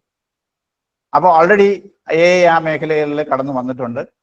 അതുപോലെ we have a system in the bank to predict loan eligibility. ലോണിന് ഒരാൾക്ക് എലിജിബിൾ ആണോ അല്ലയോ എന്നുള്ളത് നമ്മൾ മനുഷ്യർ ഈ പറഞ്ഞ ഡോക്യുമെന്റ് എല്ലാം എക്സാമിൻ ചെയ്ത് പഠിച്ച് ഒരുപാട് സമയമെടുത്ത് 2-3 ആഴ്ച എടുത്ത് ഈ ലോൺ അപ്രൂവ് ചെയ്യുന്നതിന് പകരം ഒരു സിസ്റ്റത്തിലേക്ക് ഇട്ട് കഴിഞ്ഞാൽ ആ സിസ്റ്റം തന്നെ അയാൾക്ക് ലോണിന്റെ എലിജിബിലിറ്റി ഉണ്ട് എന്ന് പ്രെഡിക്റ്റ് ചെയ്ത് കഴിഞ്ഞാൽ എത്രമാത്രം കൺവീനിയന്റ് ആണ്. അതുപോലെ as A lawyer I can trace A case in A repository without human effort. ഒരു കേസ് എനിക്കൊരു റെപ്പോസിറ്ററി എനിക്ക് കണ്ടുപിടിക്കണമെന്നുണ്ടെങ്കിൽ ഇത് പോസിബിൾ ആണ്, ഈസി ആയിട്ട് പോസിബിൾ ആണെന്നുണ്ടെങ്കിൽ എത്രമാത്രം ബ്യൂട്ടി, എത്രമാത്രം സമയം നമുക്ക് ലാഭിക്കാൻ പറ്റും. As a teacher I can predict the performance of students in advance. ക്ലാസ്സിലിരിക്കുന്ന ഓരോ സ്റ്റുഡൻറ്റിന്റെയും പെർഫോമൻസ് എനിക്ക് പ്രെഡിക്റ്റ് ചെയ്യാൻ സാധിച്ചു കഴിഞ്ഞാൽ, അവരുടെ കറണ്ട് മേക്കപ്പ് വെച്ചിട്ട് എനിക്ക് പ്രെഡിക്റ്റ് ചെയ്യാൻ സാധിച്ചു കഴിഞ്ഞാൽ എത്രമാത്രം നല്ലതായിരിക്കും. അതുപോലെ I get recommendation from the e-commerce site for a purchase. ഇത് ഓൾറെഡി നമ്മൾ അനുഭവിച്ചുകൊണ്ടിരിക്കുന്ന കാര്യമാണ്. നമ്മൾ പല ഇ-കൊമേഴ്സ് സൈറ്റുകളിൽ, ഫ്ലിപ്കാർട്ട് അല്ലെങ്കിൽ ആമസോൺ ഇങ്ങനെയുള്ള സൈറ്റുകളിൽ പോകുമ്പോൾ നമുക്ക് ഒരുപാട് റെക്കമെൻഡേഷൻസ് ആ സൈറ്റുകൾ തരുന്നു. അത് നമ്മുടെ പർച്ചേസിനെ വളരെയധികം സപ്പോർട്ട് ചെയ്യുന്നു, ഹെൽപ്പ് ചെയ്യുന്നു, ഉചിതമായ പ്രോഡക്റ്റ് പർച്ചേസ് ചെയ്യാൻ സഹായിക്കുന്നു. ഇതൊക്കെ എങ്ങനെ നമുക്ക് ചെയ്യാൻ സാധിക്കുന്നു? I can predict the selling price of a commodity to enable profitable selling. For example, already ഇന്ത്യയിൽ പല ഫാമേഴ്സും in states like Telangana and Gujarat പല സ്ഥലങ്ങളിലും ഈ പറയുന്ന ഫാമേഴ്സ് അവരുടെ വിളകള് അത് വൺസ് അത് പ്രൊഡ്യൂസ് വന്നു കഴിഞ്ഞാൽ അത് സെല്ല് ചെയ്യുന്നതിന് ഏതാണ് ഉചിതമായ സമയം എന്നുള്ളത് തീരുമാനിക്കുന്നതിന് അവരെ സപ്പോർട്ട് ചെയ്യുന്ന ആപ്സ് അവൈലബിൾ ആണ്. അതുപോലെ the service providers chat bot helps me to know about a product. ഒരു സർവീസ് പ്രൊവൈഡറുടെ അടുത്തൊരു വെബ്സൈറ്റിലേക്ക് ഞാൻ പോകുന്ന സമയത്ത് അവിടെ എനിക്ക് ഇന്ററാക്ട് ചെയ്യുന്നതിനായിട്ട് ഒരു ബോക്സ് തെളിഞ്ഞു വരും. That is called chat bot. അതൊരു ടെക്സ്റ്റ് ബേസ്ഡ് ചാറ്റ് ബോട്ടാണ്. ആ ചാറ്റ് ബോട്ട് എൻ്റെ അടുത്ത് സംസാരിക്കും, എനിക്ക് എന്താണ് ആവശ്യമുള്ളതെന്നുള്ളത് മറുപടി തരുന്നു. അത് എത്രമാത്രം കൺവീനിയന്റ് ആയിട്ടുള്ള ഒരു കാര്യമാണ്. റാദർ ദാൻ എപ്പോഴും ഫോൺ ചെയ്ത് കസ്റ്റമർ സർവീസ് എക്സിക്യൂട്ടീവിനെ വിളിച്ച് സംസാരിച്ച് ഒരുപാട് 100 തവണ വിളിക്കുമ്പോഴായിരിക്കും കിട്ടുന്നത്. എത്രമാത്രം അത് തന്നെ ലബോറിയസ് ആയിട്ടുള്ള ഒരു കാര്യമാണെന്ന് നമ്മൾ തിരിച്ചറിയും. For recruiting staff, document screening is done without manual effort. ആൾക്കാരെ റിക്രൂട്ട് ചെയ്യുന്നതിന് എനിക്ക് ആൾക്കാരുടെ ഈ പറഞ്ഞ റെസ്യൂംസ് ഒക്കെ കിട്ടി മാനുവലായിട്ട് ഇരുന്ന് പഠിക്കേണ്ട കാര്യമൊന്നുമില്ല. ആ റെസ്യൂംസ് എടുത്ത് AI ടൂളിലോട്ട് ഇട്ട് കൊടുത്തു കഴിഞ്ഞാൽ എനിക്ക് ഈസി ആയിട്ട് ആ കാൻഡിഡേറ്റ് ഈ പർട്ടിക്കുലർ ജോബിന് എലിജിബിൾ ആണോ എന്നുള്ളത് അത് തന്നെ പറഞ്ഞു തന്നു കഴിഞ്ഞാൽ എത്രമാത്രം എളുപ്പമാണ്. അതുപോലെ ഒരു ഇന്റർവ്യൂ പ്രോസസ്സ് നടക്കുന്നിടത്ത് ആ ഇന്റർവ്യൂ എല്ലാം ഞാൻ വീഡിയോയിൽ ക്യാപ്ചർ ചെയ്തിട്ട് അയാളുടെ ബിഹേവിയർ പാറ്റേൺ, അയാളുടെ പേഴ്സണാലിറ്റി എനിക്ക് ആ ഇന്റർവ്യൂവിലെ വീഡിയോ റെക്കോർഡിംഗ് വഴി തന്നെ എനിക്ക് സിസ്റ്റം പറഞ്ഞു തരും. And at the end of the പറഞ്ഞ ഇന്റർവ്യൂ കഴിയുമ്പോൾ തന്നെ ഈ പറഞ്ഞ പോലെ ആ സിസ്റ്റം പറയും ഇദ്ദേഹം ഇതിന് സ്യൂട്ടബിൾ ആണ്, ഇദ്ദേഹം ഇതിന് സ്യൂട്ടബിൾ അല്ല എന്നുള്ള രീതിയിൽ തരംതിരിക്കാൻ എത്രമാത്രം എളുപ്പത്തിൽ സാധിക്കും. അപ്പൊ ഇതൊക്കെ എങ്ങനെ സാധിക്കുന്നു? സോ അതിന്റെ ഈ principle behind everything is now this nothing but AI. അപ്പൊ അതാണ് AI-യുടെ ചില ഈ പറഞ്ഞ സിനാരിയോസ് എന്ന് വെച്ചാൽ ചില കോണ്ടെക്സ്റ്റുകളാണ്, എല്ലാ കോണ്ടെക്സ്റ്റുകളും അല്ല, ചില കോണ്ടെക്സ്റ്റുകളിൽ AI എങ്ങനെയാണ് നമ്മളെ സപ്പോർട്ട് ചെയ്യുന്നത്. ഇതുപോലെ നിരവധി കോണ്ടെക്സ്റ്റുകളിൽ AI നമുക്ക് വളരെ എഫക്റ്റീവായിട്ട് നമുക്ക് ഉപയോഗിക്കാൻ പറ്റും. അതാണ് ഈ പർട്ടിക്കുലർ ടെക്നോളജി അല്ലെങ്കിൽ ഈ പറഞ്ഞ സിസ്റ്റത്തിന്റെ ഏറ്റവും വലിയ നേട്ടം, ഹ്യൂമൻ റേസിനുണ്ടാകുന്ന നേട്ടം എന്ന് പറയുന്നത് അതാണ്. അപ്പൊ ഞാനിപ്പോ ഇവിടെ ജനറൽ ആയിട്ട് ഇതൊക്കെ പറഞ്ഞെങ്കിലും ഇത് നമ്മുടെ നേരത്തെ സൂചിപ്പിച്ചുള്ള നമ്മളെ കോപ്പറേറ്റീവ് സെക്ടറിലേക്ക് ഇത് നമുക്ക് സ്പെസിഫിക് ആയിട്ട് അപ്ലൈ ചെയ്യാൻ പറ്റുന്ന നിരവധി ഏരിയാസ് ഉണ്ട്. അവിടെ നമുക്ക് ഇത് അപ്ലൈ ചെയ്ത് കഴിഞ്ഞാൽ അത് ഇതുമായിട്ട് സഹകരിക്കുന്ന എല്ലാ സ്റ്റേക്ക് ഹോൾഡേഴ്സിനും വളരെയധികം ഹെൽപ്ഫുൾ ആയിരിക്കും. നോക്കുക, ഈ വേൾഡ് എന്ന് വെച്ചാൽ എക്സൈറ്റിംഗ് ആണ്. AI world is exciting. നമ്മൾ ഒരുപാട് കാര്യങ്ങൾ കാണുന്നു, നിത്യേന നമ്മൾ അത് അനുഭവിച്ചുകൊണ്ടിരിക്കുന്നു. ഇപ്പൊ പറഞ്ഞാൽ ഗൂഗിളിൽ ഒരു സെർച്ച് കൊടുത്തു കഴിഞ്ഞാൽ AI-യുടെ സപ്പോർട്ട് കൂടി അത് തന്നെ ഒരുപാട് പ്രിഫേർഡ് ഓപ്ഷൻസ് നമുക്ക് തരും. അതുപോലെ there is an application called Siri. Apple iPhone ഉപയോഗിക്കുന്നവർക്ക് അറിയാം. സിറിയുടെ അടുത്ത് നിന്ന് സംസാരിച്ചു കഴിഞ്ഞാൽ സിറി നമുക്ക് ഒരാളിനെ വേണമെങ്കിൽ ഡയൽ ചെയ്ത് തരും. ഇന്ന ആളിനെ വിളിക്കണം എന്ന് പറഞ്ഞു കഴിഞ്ഞാൽ സിറി തന്നെ ഡയൽ ചെയ്ത് തരും. അപ്പൊ എത്രമാത്രം എഫക്റ്റീവ് ആണത്, എത്രമാത്രം തിരക്കുള്ള ആൾക്കാർക്കൊക്കെ അത് എത്രമാത്രം യൂസ്ഫുൾ ആയിരിക്കും. അതുപോലെ ചാറ്റ് GPT നമ്മൾ നിരവധി കാര്യങ്ങൾ ചാറ്റ് GPT വഴി നമ്മൾ നമുക്ക് കിട്ടുന്നുണ്ട്. ഈവൻ ഒരു പവർ പോയിന്റ് പ്രസന്റേഷൻ പ്രിപ്പയർ ചെയ്യാൻ പറഞ്ഞു കഴിഞ്ഞാൽ അടിച്ചു കൊടുത്തു കഴിഞ്ഞാൽ മതി, അതിന്റെ മാറ്റർ ഒന്ന് റെഫർ ചെയ്ത് കൊടുത്തു കഴിഞ്ഞാൽ ചാറ്റ് GPT നമുക്ക് ഒരു PPT പ്രിപ്പയർ ചെയ്ത് തരും. So that is the scenario. അതുപോലെ Amazonൽ നമ്മൾ എന്തെല്ലാം കാര്യങ്ങൾ പർച്ചേസ് ചെയ്യുന്നു, അവിടെ എന്തെല്ലാം റെക്കമെൻഡേഷൻസ് നമുക്ക് തരുന്നു. ഇപ്പൊ വന്നിട്ടുള്ള DeepSeek, ചൈനയുടെ DeepSeek തന്നെ വേറൊരു different chat GPT type of ഒരു AI ടൂളാണ്. ഈവൻ നമ്മുടെ വിഴിഞ്ഞം പോർട്ടിൽ നമ്മൾ ശ്രദ്ധിക്കുക, വിഴിഞ്ഞം പോർട്ടിൽ അവിടെ ഓൾറെഡി AI യൂസ് ചെയ്യുന്നുണ്ട്. അവിടുത്തെ ഈ വെസൽ ട്രാക്കിംഗ് സിസ്റ്റം ഇപ്പൊ AI ബേസ്ഡ് ആയിട്ടാണ് ഇംപ്ലിമെന്റ് ചെയ്തിട്ടുള്ളത്. ആ വെസൽ ട്രാക്കിംഗ് സിസ്റ്റം എന്ന് പറയുന്നത് കപ്പലുകൾ ആ തീരപ്രദേശത്തോട് അടുക്കുന്ന സമയത്ത് ആ സാറ്റലൈറ്റ് ഇമേജിന്റെയും മറ്റുള്ള സെൻസേഴ്സിന്റെയും സഹായത്തോടു കൂടി ആ വെസൽസിനെ പ്രോപ്പറായിട്ട് ഗൈഡ് ചെയ്ത് ആ പോർട്ടിന്റെ ആങ്കറിംഗ് പോർഷനിലേക്ക് കൊണ്ടുവരുന്നതിന് വേണ്ടി ഇത്തരത്തിലുള്ള സിസ്റ്റംസ് വളരെയധികം സഹായിക്കും. സോ ദാറ്റ് അൺവാണ്ടഡ് ആയിട്ടുള്ള ഇൻസിഡൻസ് എല്ലാം തന്നെ നമുക്ക് അവോയ്ഡ് ചെയ്യാൻ പറ്റും. അങ്ങനെ ഒരു ട്രാഫിക് മാനേജ്മെന്റ് അവിടെ പോസിബിൾ ആക്കുന്നത് AI ടൂളാണ്, with the help of image, with the help of videos, അങ്ങനെയുള്ള. അപ്പൊ അവിടെയാണ് ഞാൻ നേരത്തെ സൂചിപ്പിച്ച ബിഗ് ഡേറ്റയുടെ പ്രസക്തി. ബിഗ് ഡേറ്റ എന്തിനു പറഞ്ഞു എന്ന് ചോദിച്ചു കഴിഞ്ഞാൽ ഇതാണ് അതിന്റെ പ്രസക്തി. ഇത്തരത്തിലുള്ള ബിഗ് ഡേറ്റ ഇല്ലെന്നുണ്ടെങ്കിൽ നമുക്ക് ഇത്തരത്തിലുള്ള ഇംപ്ലിമെന്റേഷൻസ് ഒന്നും തന്നെ പോസിബിൾ അല്ല. അതുപോലെ തന്നെ ടെസ്ല നമ്മൾ ഇന്ത്യയിലേക്ക് വന്നു കഴിഞ്ഞു. ടെസ്ലയുടെ ഓട്ടോണമസ് അല്ലെങ്കിൽ സെൽഫ് ഡ്രിവൺ കാർസ് നമ്മൾ ഒരുപാട് ഇപ്പൊ കേൾക്കുന്നുണ്ട്. ആ കാർസ് എങ്ങനെയാണ് വർക്ക് ചെയ്യുന്നത്? തീർച്ചയായിട്ടും അതിന്റെ behind the scene AI is available. AI ആ പറയുന്ന പുറത്തുള്ള എൻവറോൺമെന്റിലുള്ള എല്ലാ ഒബ്ജക്റ്റുകളെയും സ്കാൻ ചെയ്ത് ആ പറഞ്ഞ ആ ഇൻഫർമേഷൻ ഈ പറയുന്ന ടൂളിലേക്ക് ഫീഡ് ചെയ്ത് ആ ടൂളിനെ പഠിപ്പിച്ചെടുത്തിട്ടാണ്, അതായത് ഒരു ഡ്രൈവറെ പഠിപ്പിക്കുന്നത് പോലെ, ഒരു ഡ്രൈവർ എങ്ങനെയാണോ ഡ്രൈവിംഗ് പഠിപ്പിക്കുന്നത് എന്ന് പറഞ്ഞതുപോലെ AI സിസ്റ്റത്തിനെ പുറത്തുള്ള സാഹചര്യങ്ങളുമായിട്ട് ഈ പറഞ്ഞ രീതിയിൽ അതിനെ ഫെമിലറൈസ് ചെയ്തതിന് ശേഷം അതിനെ നേരെ റോഡിലേക്ക് ഇറക്കി വിടുന്നു. സോ ദാറ്റ് അത് റോഡിൽ ഈസി ആയിട്ട് സ്മൂത്ത് ആയിട്ട് അത് റൈഡ് ചെയ്യുന്നു. ഇതാണ് ശരിക്കും പറഞ്ഞു കഴിഞ്ഞാൽ അവിടെ സംഭവിക്കുന്നത്. അപ്പം ദ തിങ് ഈസ് ദാറ്റ് നമ്മൾ ഈ പറഞ്ഞ ടൂളുകളെ പുറത്തുള്ള ഡേറ്റയുമായിട്ട്, ഹ്യൂമൻ ബ്രെയിനെ പോലെ തന്നെ പുറത്തുള്ള ഡേറ്റയുമായിട്ട് എക്സ്പോസ് ചെയ്യുന്നു. ആ എക്സ്പോസ് ചെയ്ത ഡേറ്റയിൽ നിന്ന് ഒരുപാട് കാര്യങ്ങൾ അത് ആ സിസ്റ്റം ഗ്രഹിക്കുന്നു. അത് ഗ്രഹിച്ചതിന് ശേഷം അതിനനുസരിച്ച് ആ സിസ്റ്റം വർക്ക് ചെയ്യാനായിട്ട് പോകുന്നു. ഇതാണ് ശരിക്കും പറഞ്ഞു കഴിഞ്ഞാൽ AI-യുടെ ഒരു ഇന്റീരിയർ അല്ലെങ്കിൽ ഇൻസൈഡ് നടക്കുന്ന ഒരു ബേസിക് പ്രോസസ്. അപ്പൊ BCG പറയുന്നത് 30% Indian companies already AI adopt ചെയ്തു, compared with a global average of 26. That means India is growing fast. Indian market is growing as far as AI is concerned എന്നുള്ളതാണ് അവിടെ emphasis ചെയ്യുന്നത്. ഇനി നമ്മൾ ഒരു traditional സോഫ്റ്റ്വെയറും AI ആയിട്ട് എങ്ങനെ കമ്പയർ ചെയ്യാം? ട്രഡീഷണൽ സോഫ്റ്റ്വെയർ നമ്മളൊരു ട്രാഫിക് ലൈറ്റ്, ഫോർ എക്സാമ്പിൾ ഒരു ട്രാഫിക് ലൈറ്റിന്റെ കേസിൽ 3 ഡിഫറെന്റ് കളേഴ്സ് നമുക്ക് കൊടുക്കണമെന്നുണ്ടെങ്കിൽ കളർ കൊടുത്തുകൊണ്ട് നമ്മളൊരു സോഫ്റ്റ്വെയർ ഇൻട്രൊഡ്യൂസ് ചെയ്യുകയാണെന്നുണ്ടെങ്കിൽ വളരെ നിങ്ങൾ ഇങ്ങോട്ട് ഫ്രണ്ടിലേക്ക് മൂവ് ചെയ്യാൻ പറ്റില്ല. ആ സമയത്ത് നിങ്ങൾ റെഡ് കളർ കൊടുക്കണം. നിങ്ങൾ മൂവ് ചെയ്യേണ്ട സമയത്ത് ഗ്രീൻ കളർ സിഗ്നൽ വിത്ത് ആരോ കൊടുക്കണം എന്നുള്ളത് ഒരു സോഫ്റ്റ്വെയറിന് പറഞ്ഞു കൊടുക്കുന്നെങ്കിൽ ആ സോഫ്റ്റ്വെയർ ആ പറഞ്ഞു കൊടുക്കുന്നതിനനുസരിച്ച് ചെയ്യും. അതേസമയം എന്തെങ്കിലും ഒരു ഡീവിയേഷൻ ഇന്ന് വന്നു കഴിഞ്ഞാൽ ആ സോഫ്റ്റ്വെയറിന് അത് ഉൾക്കൊള്ളാൻ പറ്റില്ല. The software will fail. ഇപ്പൊ അവിടെ ഒരു ഒബ്സ്റ്റക്കിൾ വന്നു കഴിഞ്ഞു കഴിഞ്ഞാൽ ഈ സിസ്റ്റം ഓട്ടോമേറ്റ് ചെയ്ത് കഴിഞ്ഞാൽ ഒരിക്കലും അത് വർക്ക് ചെയ്യില്ല. അതേസമയം AI ചെയ്യുന്ന എന്താണെന്ന് വെച്ചാൽ AI എൻവയറമെന്റിൽ നിന്നും കാര്യങ്ങൾ പഠിക്കും. എൻവയറമെന്റിൽ നിന്ന് കാര്യങ്ങൾ സ്കാൻ ചെയ്ത് പഠിച്ചതിന് ശേഷം ആ ഡേറ്റയുടെ ബേസിസിൽ അത് കാര്യങ്ങൾ ഉൾക്കൊണ്ടുകൊണ്ട് മനസ്സിലാക്കി അതിന്റെ മെമ്മറിയിൽ അത് സ്റ്റോർ ചെയ്തുകൊണ്ട് അത് അടുത്തൊരു സിറ്റുവേഷൻ, സിമിലർ സിറ്റുവേഷൻ വന്നു കഴിഞ്ഞാൽ എങ്ങനെ റിയാക്ട് ചെയ്യണമെന്ന് സ്വയം തീരുമാനമെടുത്ത് അത് റിയാക്ട് ചെയ്യും. So that is the beauty of AI driven systems. Say for example നമ്മളിപ്പോൾ ഒരു Google map is an AI enabled tool. നമുക്ക് എല്ലാവർക്കും അറിയാം. അവിടെ നമ്മളിപ്പോൾ ഒരു നോർമൽ സോഫ്റ്റ്വെയർ സിസ്റ്റം ആണെന്നുണ്ടെങ്കിൽ നമ്മൾ സേ ഫോർ ഇൻസ്റ്റൻസ് പൂജപ്പുരം മുതൽ എനിക്ക് തമ്പാനൂർ വരെ പോകണമെന്ന് പറഞ്ഞു കഴിഞ്ഞാൽ ഒരു റൂട്ട് എത്ര സമയം എടുക്കും എന്ന് ചോദിച്ചു കഴിഞ്ഞാൽ ദാറ്റ് വിൽ സേ 20 minutes അല്ലെങ്കിൽ എന്തെങ്കിലും ഒരു വാല്യൂ തരുന്നു. അതേസമയം നമ്മൾ ഒരു ആൾട്ടർനേറ്റ് ആയിട്ടുള്ള ക്വസ്റ്റ്യൻ അതേ സോഫ്റ്റ്വെയറിന്റെ അടുത്ത് ചോദിക്കുകയാണ്, എനിക്ക് ഇതിലും മികച്ച സമയം നിങ്ങൾക്ക് തരാമോ എന്ന് ചോദിച്ചു കഴിഞ്ഞാൽ ഒരിക്കലും അതിന് തരാൻ പറ്റില്ല. അല്ലെങ്കിൽ ഇതിലും മികച്ച ഒരു റൂട്ട് നിങ്ങൾക്ക് സജസ്റ്റ് ചെയ്യാൻ പറ്റുമോ എന്ന് ഈ പറഞ്ഞ സോഫ്റ്റ്വെയറിന്റെ അടുത്ത് ചോദിച്ചു കഴിഞ്ഞാൽ അതിന് ഈസി ആയിട്ട് അത് പ്രൊവൈഡ് ചെയ്യാൻ പറ്റില്ല. അപ്പൊ അത് സോഫ്റ്റ്വെയർ എന്ന് പറയുന്നത്, നോർമൽ സോഫ്റ്റ്വെയർ എന്നത് അത് വളരെ സ്ട്രക്ചേർഡ് ആണ്, അത് റെസ്ട്രിക്റ്റഡ് ആണ്. അതിന് ചില കാര്യങ്ങൾ മാത്രമേ, അതിന് പറഞ്ഞു കൊടുത്തിരിക്കുന്ന കാര്യങ്ങൾ അഡ്രസ് ചെയ്യാൻ മാത്രമേ സാധിക്കുകയുള്ളൂ. അതേസമയം AI സിസ്റ്റം എന്ന് പറഞ്ഞു കഴിഞ്ഞാൽ അതിന് ഫ്ലെക്സിബിലിറ്റി, ഈ പറഞ്ഞ കാര്യങ്ങൾ കുറച്ചുകൂടെ ഗ്രഹിച്ചിരിക്കുന്നത് കൊണ്ട്, കാര്യങ്ങൾ ആൾറെഡി എൻവയറമെന്റിൽ നിന്ന് മനസ്സിലാക്കിയിരിക്കുന്നത് കൊണ്ട്, അതിനകത്തൊരു വലിയൊരു ഡേറ്റാബേസ് ഉള്ളത് കൊണ്ട് ആ ഡേറ്റാബേസ് യൂസ് ചെയ്തുകൊണ്ട് അതിന് ചില ഇന്റലിജന്റ് ആയിട്ടുള്ള ഔട്ട്പുട്ട് നമുക്ക് തരാൻ സാധിക്കും എന്നതുകൊണ്ടാണ് this system is called artificial intelligence. ഇവിടെ ഒരു ഹ്യൂമൻ ബ്രെയിനും AI സിസ്റ്റം ആയിട്ട് നമുക്ക് കമ്പയർ ചെയ്യാം.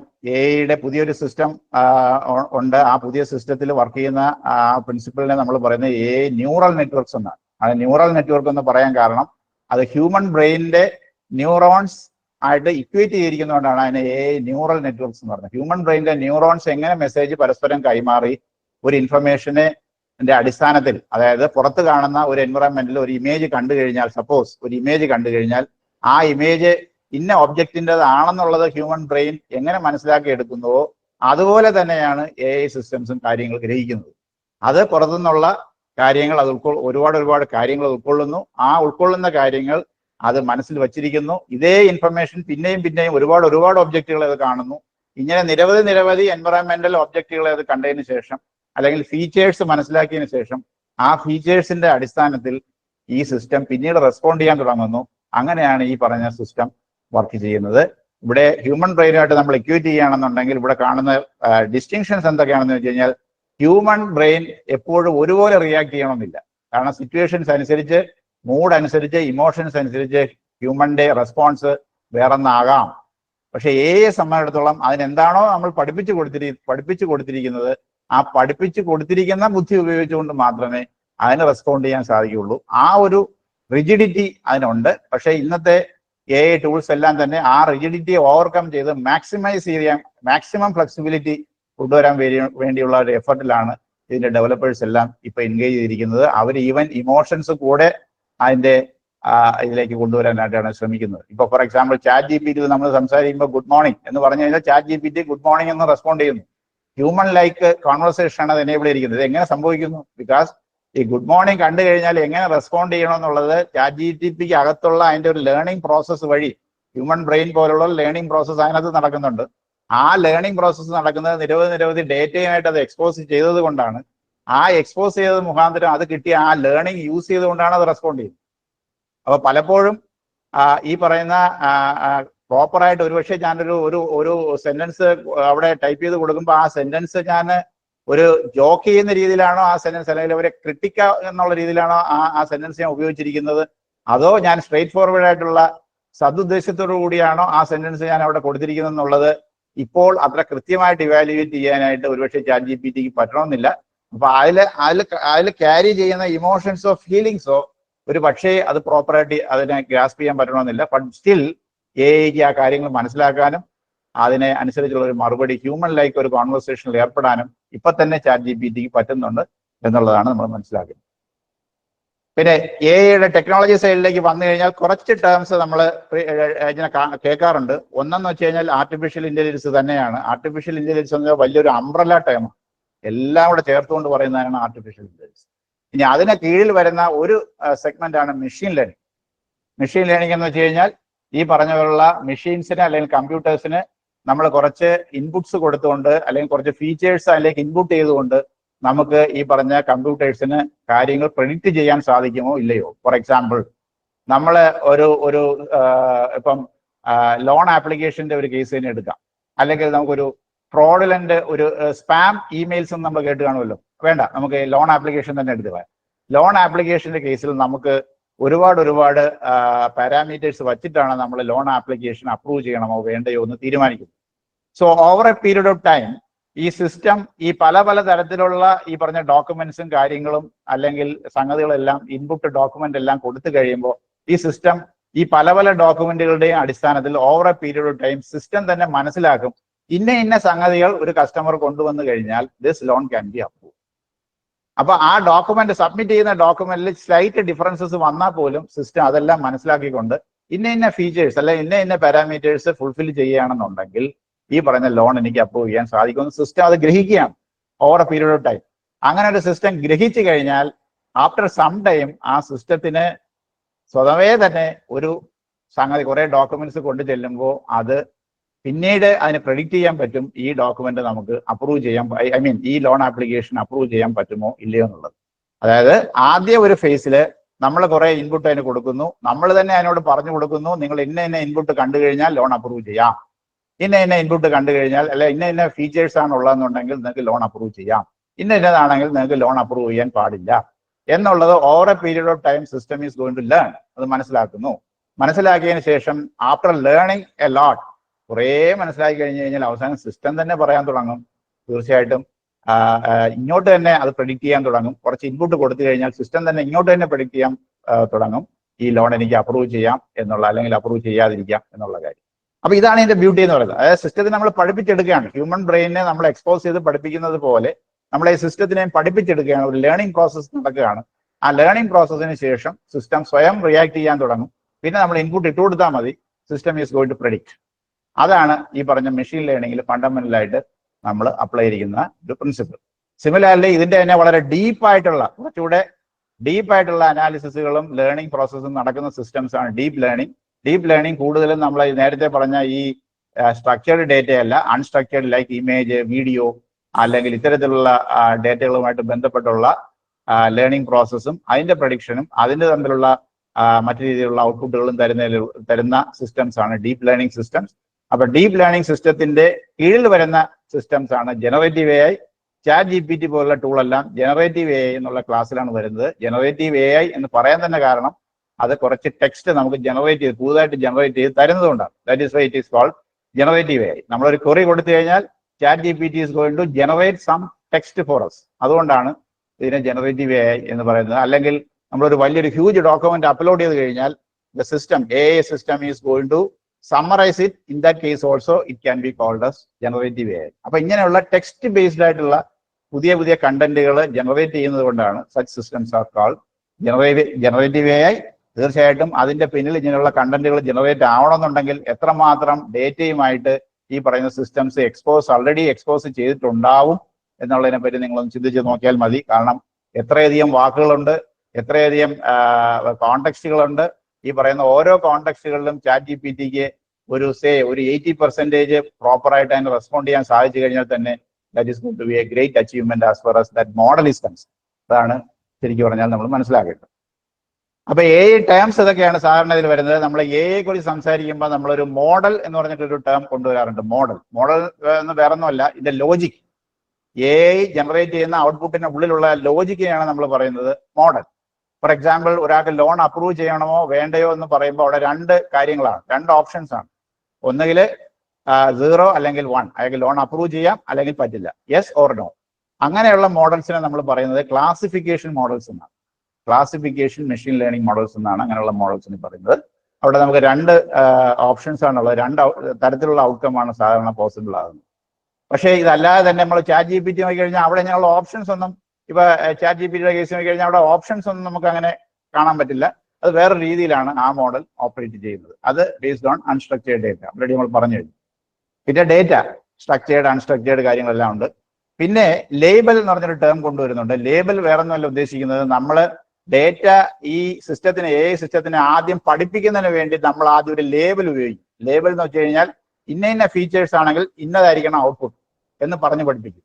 അവിടെ ആ ഔട്ട്പുട്ടിന്റെ സ്ഥാനത്ത് വരുന്ന സംഗതിയാണ് നമ്മൾ പറയുന്നത് ലേബൽ. ലോൺ അപ്രൂവ് ചെയ്യാൻ പറ്റുമോ? Yes, that is a label. No, that is also a label. അപ്പൊ ഇതാണ് നമ്മുടെ ലേബൽ എൻട്രീസ്. അപ്പൊ ഈ ലേബൽ അനുസരിച്ച് ആദ്യ സിസ്റ്റത്തിനെ പഠിപ്പിക്കുന്നു. ഇന്ന കോണ്ടെക്സ്റ്റ് ആണെങ്കിൽ ഇന്ന ഫീച്ചേഴ്സ് ആണെങ്കിൽ ഇന്ന ലേബൽ എന്നുള്ളത് നമ്മൾ പഠിപ്പിക്കുന്നു. പക്ഷെ കുറെ കഴിഞ്ഞാൽ നമ്മൾ ലേബൽ ഇങ്ങനെ വിഡ്രോ ചെയ്യുന്നു. നമ്മൾ സിസ്റ്റത്തിന്റെ അടുത്ത് ആവശ്യപ്പെടുന്നു, I want to get a prediction for so and so input എന്നുള്ളത് ഞാൻ അങ്ങോട്ട് ആവശ്യപ്പെടുന്നു. ഇതാണ് ഒരു ലേണിംഗ് പ്രോസസ്സ് വഴി AI മോഡൽസിനുള്ളിൽ സംഭവിക്കുന്നത്. അപ്പൊ അത് പ്രകാരം തന്നെ നമുക്ക് മോഡൽ ട്രെയിനിങ് എന്ന് വെച്ച് കഴിഞ്ഞാൽ ആ മോഡലിനെ പഠിപ്പിച്ചെടുക്കുന്നു. പിന്നെ മോഡലിനെ ഫീൽഡിൽ വേണമെങ്കിൽ നമുക്ക് ഒരു സിസ്റ്റത്തിൽ ഡിപ്ലോയ് ചെയ്യാം. ഡിപ്ലോയ് ചെയ്ത് കഴിഞ്ഞാൽ മോഡലിനെ നമുക്ക് മോണിറ്റർ ചെയ്യാം. മോണിറ്റർ ചെയ്തതിനു ശേഷം എന്തെങ്കിലും കറക്ഷൻസോ മോഡിഫിക്കേഷൻസോ ഒക്കെ വേണമെന്നുണ്ടെങ്കിൽ സബ്സിക്വന്റ് ആയിട്ട് നമുക്ക് ചെയ്യാൻ സാധിക്കും. ഇവിടെ താഴെ വേറൊരു ടേമും കൂടെ ഞാൻ കാണിച്ചിട്ടുണ്ട്. That is called a prompt.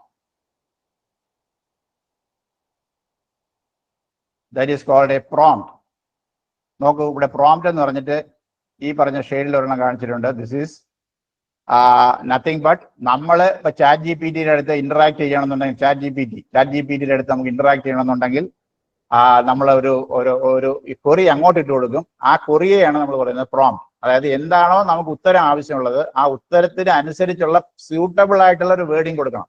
എന്തെങ്കിലും അടിച്ചു കൊടുത്തു കഴിഞ്ഞാൽ ചാറ്റ് GPTക്ക് നിങ്ങൾ ഉദ്ദേശിക്കുന്ന സംഗതി അതിന്റെ ഔട്ട്കം തരാൻ പറ്റില്ല. അപ്പോൾ പ്രോപ്പറായിട്ട് വേർഡഡ് ആയിട്ടുള്ള ഒരു പ്രോംപ്റ്റ് അതിന് ആവശ്യമാണ്. ആ പ്രോംപ്റ്റ് യൂസ് ചെയ്തുകൊണ്ടാണ് ഞാൻ ചാറ്റ് GPT ആയിട്ട് ഇന്ററാക്ട് ചെയ്യുന്നത്, അല്ലെങ്കിൽ അതുമായിട്ട് ഒരു ഹ്യൂമൻ ലൈക്ക് കോൺവെർസേഷനിൽ ഏർപ്പെടുന്നത്.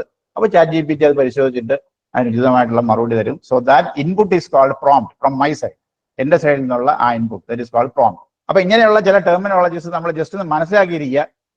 ഇതിനപ്പുറം ഞാൻ ടെക്നോളജി സൈഡിലോട്ട് പോകുന്നില്ല. അറ്റ്ലീസ്റ്റ് ഇത്രയധികം ടേംസ് മനസ്സിലാക്കുക. ആർട്ടിഫിഷ്യൽ ഇന്റലിജൻസ്, അതുപോലെ മെഷീൻ ലേണിംഗ്, ഡീപ്പ് ലേണിംഗ്, അതുപോലെ തന്നെ ജനറേറ്റീവ് AI, അതുപോലെ model, label, model training, model deployment, model monitoring, ഇങ്ങനെയൊക്കെയുള്ള സംഗതികൾ ഒന്ന് ഓർത്തിരിക്കുന്നത് നല്ലതായിരിക്കും. ബിക്കോസ് അത് നമ്മൾ ഫ്രീക്വന്റ് ആയിട്ട് പല ഇന്ററാക്ഷൻസിലും നമ്മുടെ ഡിസ്കഷൻസിലും കടന്നു വരാൻ സാധ്യതയുള്ള ചില ടേമുകളാണ്. അതുപോലെ ബിഗ് ഡേറ്റ, ഇങ്ങനെയൊക്കെയുള്ള സംഗതികൾ കണ്ടു കഴിഞ്ഞാൽ we should be able to interpret it. അതിനുവേണ്ടിയാണത് ഞാൻ പറയാൻ കാര്യം. ഇനി നമുക്ക് കുറച്ച് സ്റ്റാറ്റിസ്റ്റിക്സിലേക്ക് പോവാം. അത് കഴിഞ്ഞ് 1-2 സ്ലൈഡ് കൂടെ നമ്മൾ ഡിസ്കസ് ചെയ്തതിനു ശേഷം we will close this session. അപ്പൊ നമുക്ക് പ്രധാനമായിട്ടുള്ള സ്റ്റാറ്റിസ്റ്റിക്സ് 1-2 സ്റ്റാറ്റിസ്റ്റിക്സ് ഞാൻ ഇവിടെ ഉൾപ്പെടുത്തിയിട്ടുള്ളത്. ഒന്ന്, നമ്മൾ ഗ്ലോബൽ ലെവലിൽ എത്ര ബില്യൺ ഡോളേഴ്സിന്റെ മാർക്കറ്റ് സൈസാണ് ഇപ്പോൾ AIക്ക് ഉള്ളത് എന്നുള്ളതാണ്.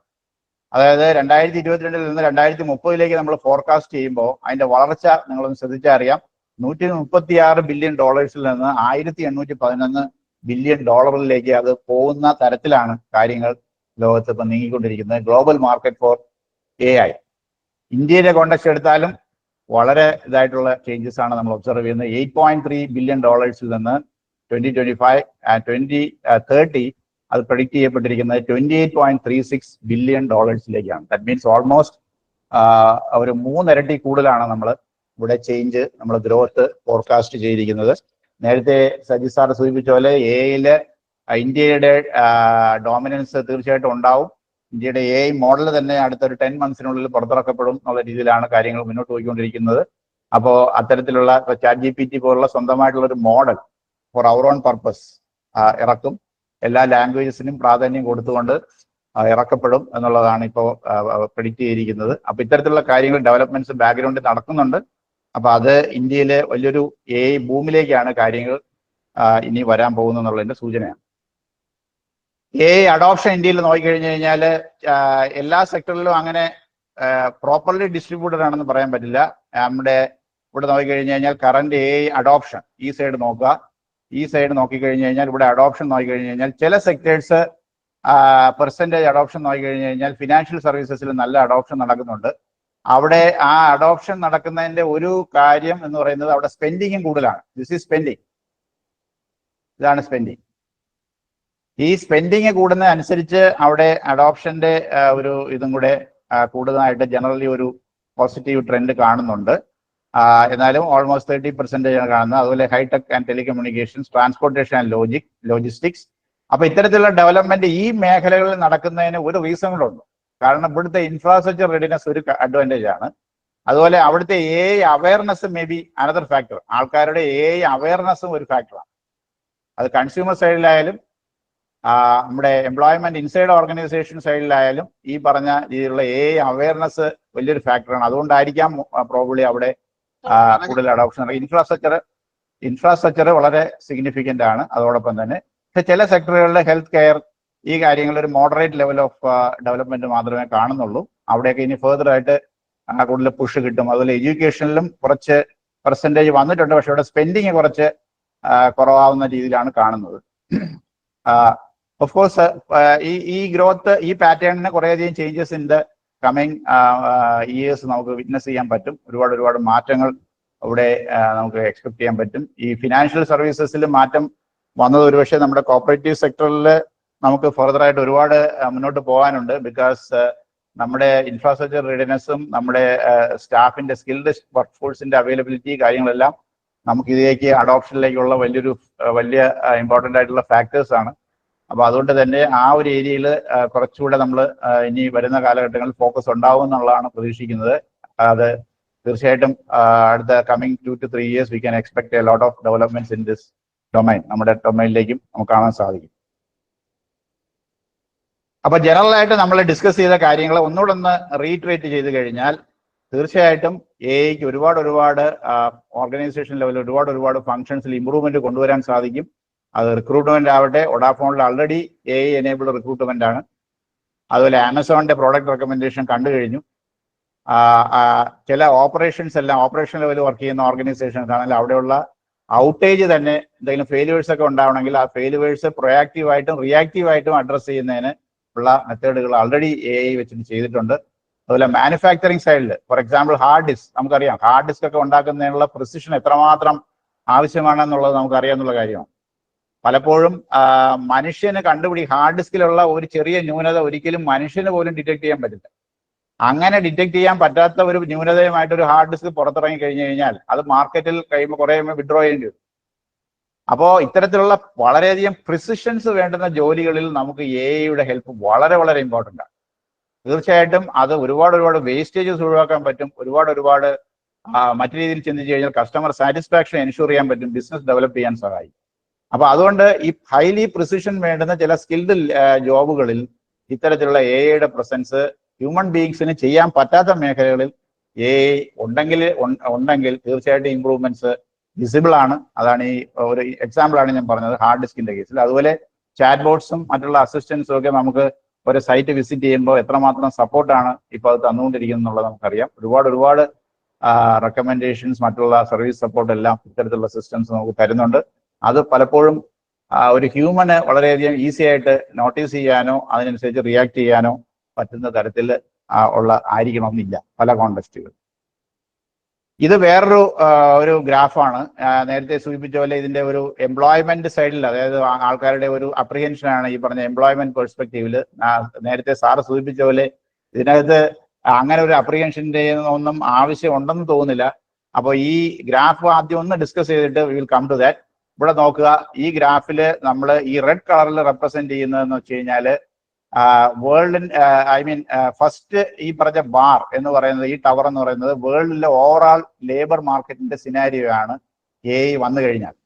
ഈ റെഡ് കളറിൽ കാണുന്ന portions may be up to some 18% എന്ന് പറയുന്നത് high exposure high complementary jobs എന്നാണ് പറയുന്നത്. ഹൈ എക്സ്പോഷർ എന്ന് വെച്ച് കഴിഞ്ഞാൽ എഐ വച്ചിട്ട് റീപ്ലേസ് ചെയ്യാനോ എഐയുമായിട്ട് കൊളാബറേറ്റ് ചെയ്ത് വർക്ക് ചെയ്യാനോ ഏറ്റവും കൂടുതൽ സാധ്യതയുള്ള ഒരു സെഗ്മെന്റ് ആണ് ഈ പറയുന്ന സെഗ്മെന്റ്. അത് 18% ആണ് വേൾഡ് ആവറേജ് എടുത്തു കഴിഞ്ഞാൽ. ഇനി അതിന് തൊട്ട് മുകളിൽ കുറച്ചുകൂടെ ലൈറ്റ് ഷെയ്ഡിലുള്ള ഒരു പോർഷൻ കാണാം. ഈ പോർഷന് ഏകദേശം ഒരു 25 മേ ബി ഒരു 23% ഉണ്ടെന്ന് പറയാം. ഈ 23% ഹൈ എക്സ്പോഷർ ലോ കോംപ്ലിമെന്റ്, അതായത് എക്സ്പോഷർ വളരെ ഹൈ ആണ്. അതായത് എഐ വെച്ചിട്ട് മോഡിഫൈ ചെയ്യപ്പെടുകയോ റീപ്ലേസ് ചെയ്യുകയോ ചെയ്യാനുള്ള സാധ്യത വളരെ കൂടുതലാണ്. അറ്റ് ദ സെയിം ടൈം എഐയുമായിട്ട് കൊളാബറേറ്റ് ചെയ്യാനുള്ള സാധ്യത ഇല്ലാത്തതുമായിട്ടുള്ള ചില ജോബ് സെഗ്മെന്റുകളാണ് ഈ കാണിച്ചിരിക്കുന്നത്. ഇവിടെയൊക്കെ ഈ പറയുന്ന രണ്ട് സെഗ്മെന്റും ശരിക്കും പറഞ്ഞു കഴിഞ്ഞാൽ ഈ ലേബർ സൈഡിൽ നോക്കിക്കഴിഞ്ഞു കഴിഞ്ഞാൽ ഓപ്പർച്യൂണിറ്റികൾ പൊതുവെ കുറയ്ക്കുന്ന തരത്തിലുള്ള ഒരു സെഗ്മെന്റ് ആണ്. അതേസമയം ഈ നീല ഏറ്റവും കൂടുതൽ പോർഷൻ ഓൾമോസ്റ്റ് 65% ഓഫ് ഈ പറഞ്ഞ പോർഷൻ തീർച്ചയായിട്ടും അവിടെ എഐക്ക് കാര്യമായിട്ടുള്ള യാതൊരു ഇമ്പാക്റ്റും ഇപ്പോഴത്തെ സ്റ്റാറ്റസ് വെച്ചിട്ട് ചെയ്യാൻ സാധിക്കുന്നില്ല. അതിന്റെ കാരണം പലതാണ്. ഇൻഫ്രാസ്ട്രക്ചറിന്റെ റെഡിനെസ് ഇല്ലാത്തതാണ്, അവയർനെസ് ഇല്ലാത്തതാണ്, ആ കൺട്രീസിലെ ഫിനാൻഷ്യൽ പോളിസീസ് ആണ്. ഇങ്ങനെയുള്ള പല കാര്യങ്ങളും വെച്ചിട്ട് എഐയുടെ ഒരു ഇമ്പാക്റ്റ് തുച്ഛമായി കാണപ്പെടുന്ന മേഖലകൾ എന്ന് പറയുന്നത് ഓൾമോസ്റ്റ് 65% ലേബർ ആസച്ച് തന്നെ കുറെ കാലം കൊണ്ട് ഇത് കണ്ടിന്യൂ ചെയ്യും എന്നാണ് IMF പ്രെഡിക്റ്റ് ചെയ്യുന്നത്. എന്ന് പറഞ്ഞുള്ള പ്രഡിക്ഷൻസ് അവർ അഡ്വാൻസ് എക്കോണമീസിന്റെയും എമർജിംഗ് മാർക്കറ്റ്സിന്റെയും ലോ ഇൻകം കൺട്രീസിന്റെയും കാര്യത്തിൽ പ്രെഡിക്റ്റ് ചെയ്തിട്ടുണ്ട്. എന്തൊക്കെ തന്നെ ആയാലും ഇത് ശരിക്കും പറഞ്ഞു കഴിഞ്ഞാൽ ഇത് നമ്മൾ ഇപ്പോഴത്തെ ഈ പറഞ്ഞ ആന്റിസിപ്പേഷൻ അനുസരിച്ചും ഇനി ഫ്യൂച്ചറിസ്റ്റിക് ആയിട്ട് ചിന്തിക്കുമ്പോഴും സാറ് നേരിട്ട് ശ്രമിക്കുകയുള്ളൂ. ഇതിനെക്കുറിച്ച് കൂടുതൽ കൺസേൺ ആവേണ്ട കാര്യമൊന്നുമില്ല. ഇത് നമ്മൾ സിസ്റ്റം ഡെവലപ്പ് ചെയ്യുന്ന വരുന്നതനുസരിച്ച് ഇതിനനുസരിച്ചുള്ള മാറ്റങ്ങൾ ഉണ്ടാവും. So I will be taking another 2 minutes time to finish it.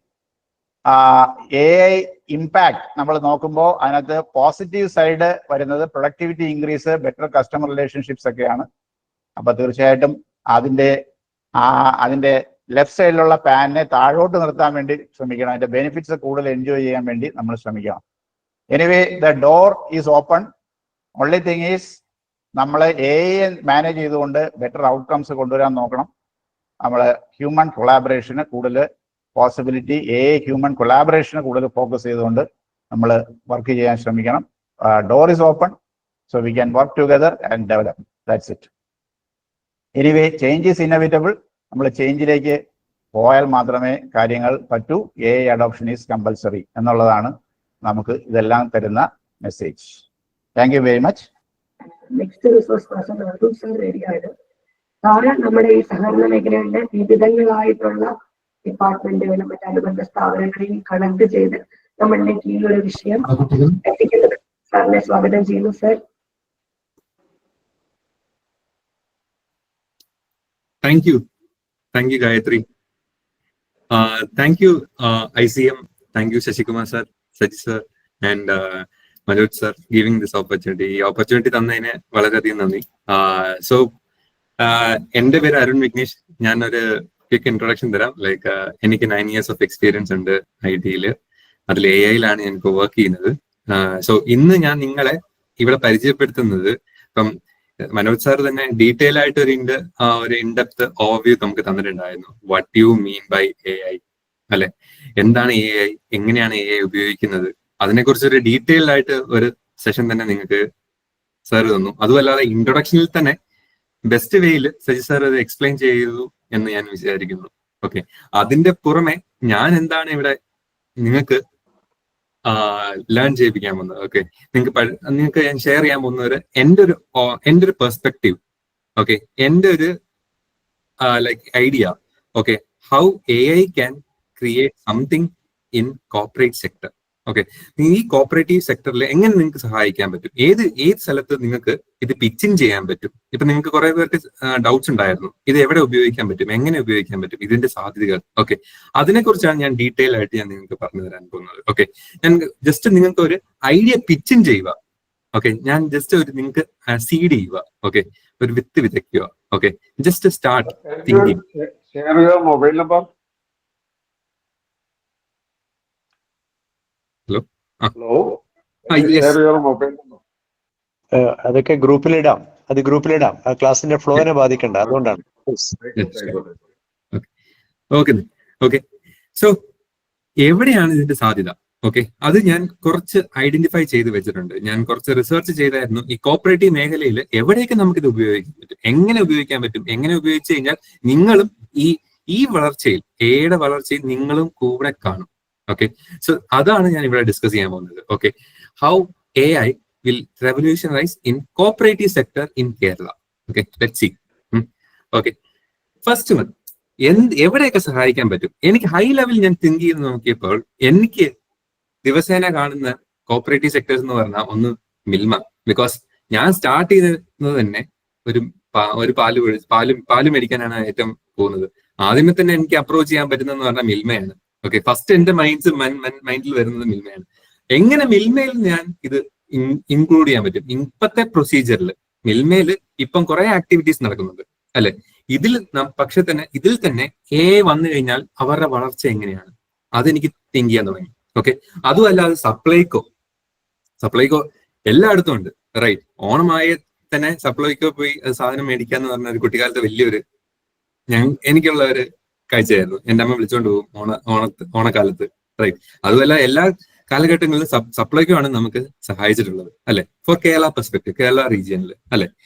പിന്നെ റബ്കോ, പിന്നെ ഉള്ളത് കോപ്പറേറ്റീവ് ബാങ്ക്സ് അല്ലെ. ഫസ്റ്റ് നമ്മൾ ആദ്യം പോയി നിൽക്കുന്നത് കോപ്പറേറ്റീവ് ബാങ്ക്സിലായിരിക്കും, ബിക്കോസ് നാഷണലൈസ്ഡ് ബാങ്ക് ഒക്കെ ഭയങ്കര പ്രൊസീജിയർ ആയിരിക്കും. But they are welcoming. Cooperative banks എന്ന് പറഞ്ഞാൽ വെൽക്കമിങ് ആണ് അല്ലെ, ഈസിലി അപ്രോച്ചബിൾ, കറക്റ്റ്.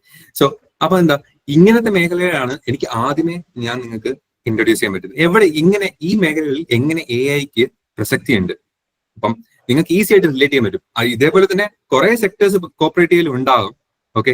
ബട്ട് ഇത് നിങ്ങളെ ഈസി ആയിട്ട് പെട്ടെന്ന് മനസ്സിലാക്കാൻ റിലേറ്റ് ചെയ്യാൻ പറ്റും. അത് കാരണമാണ് ഞാൻ ഇത് മാത്രം ആദ്യം എടുത്തത്. ഓക്കെ, ഇനിയും നെക്സ്റ്റ് സെഷൻസ് ഒക്കെ ഉണ്ടെങ്കിൽ ആ സെഷനിൽ നിങ്ങൾക്ക് നിങ്ങൾ എവിടെയാണോ നിങ്ങൾ ആവശ്യപ്പെടുന്നോ അത് ഞാൻ നിങ്ങൾക്ക് എടുത്തു തരാൻ പറ്റും. ഓക്കെ, അത് നമുക്ക് ഫ്യൂച്ചറിൽ ഡിസൈഡ് ചെയ്യാം. ഓക്കെ, സോ എന്താണ് AI വന്നു കഴിഞ്ഞാൽ ഈ സെക്ടറിൽ എന്തൊക്കെയാണ് ഈ മാറ്റങ്ങൾ വരാൻ പോകുന്നത്? ഒന്ന്, എഫിഷ്യൻസി. ഓക്കെ, ആദ്യം നിങ്ങൾ മനസ്സിലാക്കേണ്ടതാണ് എഫിഷ്യന്റ് ആയിട്ട് നമുക്ക് എല്ലാ കാര്യങ്ങളും ചെയ്തു തീർക്കാൻ പറ്റും. ഓക്കെ, അപ്പം ഓരോന്നായിട്ട് ഞാൻ നിങ്ങൾക്ക് എക്സ്പ്ലെയിൻ ചെയ്യാം ഓരോ സെക്ടറിലും. ഓക്കെ, എങ്ങനെയാണ് മിൽമേല്, എങ്ങനെയാണ് സപ്ലൈകോയില്, എങ്ങനെയാണ് റബ്കോയില്, എങ്ങനെയാണ് കോപ്പറേറ്റീവിൽ, ഓരോ രീതിയിലും ഞാൻ നിങ്ങൾക്ക് ചിന്തിപ്പിക്കാം. ഓക്കെ, ഏത് സ്ഥലത്ത് AI ഉപയോഗിച്ചാൽ നിങ്ങൾക്ക് വളർച്ച ഉണ്ടാവും. ഓക്കെ, പിന്നെ മനസ്സിലാക്കേണ്ടത് cost reducing. Okay, reduce cost. Okay, എവിടെ റെഡ്യൂസ് കോസ്റ്റ് ചെയ്യാൻ പറ്റും, എങ്ങനെ ചെയ്യാൻ പറ്റും, ഓക്കെ, അത് നമുക്ക് ചെയ്യാം. പിന്നെ improve customer experience, because customer ആണ് നിങ്ങൾ ഫസ്റ്റ് പ്രയോറിറ്റി അല്ലെ. എല്ലായിടത്തും കസ്റ്റമേഴ്സ് ആണ് പ്രയോറിറ്റി. എങ്ങനെ കസ്റ്റമേഴ്സിനെ കൺവിൻസ് ചെയ്ത് അവരുടെ ഹാപ്പിനെസ്, അവർക്ക് എന്താണ് ആവശ്യകത, അവർക്ക് എന്താണ് ഇൻഡസ്ട്രിയിൽ ബെസ്റ്റ് സാധനം, എങ്ങനെ നിങ്ങൾക്ക് റെക്കമെൻഡ് ചെയ്യാൻ പറ്റും, അത് എവിടെയാന്നുള്ള കാര്യം പറയാം. അതുമല്ലാതെ ഏറ്റവും അവസാനം ഡിസിഷൻ മേക്കിംഗ് എന്ന് പറഞ്ഞു കഴിഞ്ഞാൽ like we people make mistakes, correct. നമ്മൾ പല കാര്യങ്ങൾ ചിന്തിക്കും, പക്ഷെ ചിലപ്പം ചിലപ്പം തെറ്റുപറ്റാം. പക്ഷെ മെഷീൻസ് എന്ന് പറയുന്നത്, മെഷീൻസും നമ്മുടെ ബുദ്ധിയും ഓക്കെ നമ്മുടെ ബ്രെയിനിലെ ആക്ടിവിറ്റിയും മെഷീൻസിന്റെ ഒരു സഹായത്തോടെ നമ്മൾ ചെയ്തു കഴിഞ്ഞാൽ ബെറ്റർ ഡിസിഷൻ മേക്കിംഗ്. സോ അതെന്തായിരിക്കും, results in better results and outcomes. Okay, അതൊരു അച്ചീവബിൾ ആയിട്ടുള്ള രീതിയിൽ എത്തിപ്പെടാൻ പറ്റും. ഓക്കെ, ഫോർ എക്സാമ്പിൾ ChatGPT തന്നെ അല്ലെ, ഇപ്പൊ എല്ലാവരും ഉപയോഗിച്ച് കാണും. ഏതെങ്കിലും രീതിയിൽ നിങ്ങൾക്ക് എന്തെങ്കിലും ഇമെയിൽ ഡ്രാഫ്റ്റ് ചെയ്യാനോ അല്ലെങ്കിൽ എന്തെങ്കിലും കഥ പറയാനോ എന്തെങ്കിലും രീതിയിൽ നിങ്ങൾ ChatGPT ഉപയോഗിച്ച് കാണും. അത് നിങ്ങളുടെ ഡേ ടു ഡേ ലൈഫിനെ നിങ്ങൾക്ക് അത് ഈസി ആയിട്ട് ഹാൻഡിൽ ചെയ്യാൻ പറ്റും. നിങ്ങളുടെ ടാസ്ക് സിമ്പിൾ ആയിട്ട് ചെയ്യാൻ പറ്റും.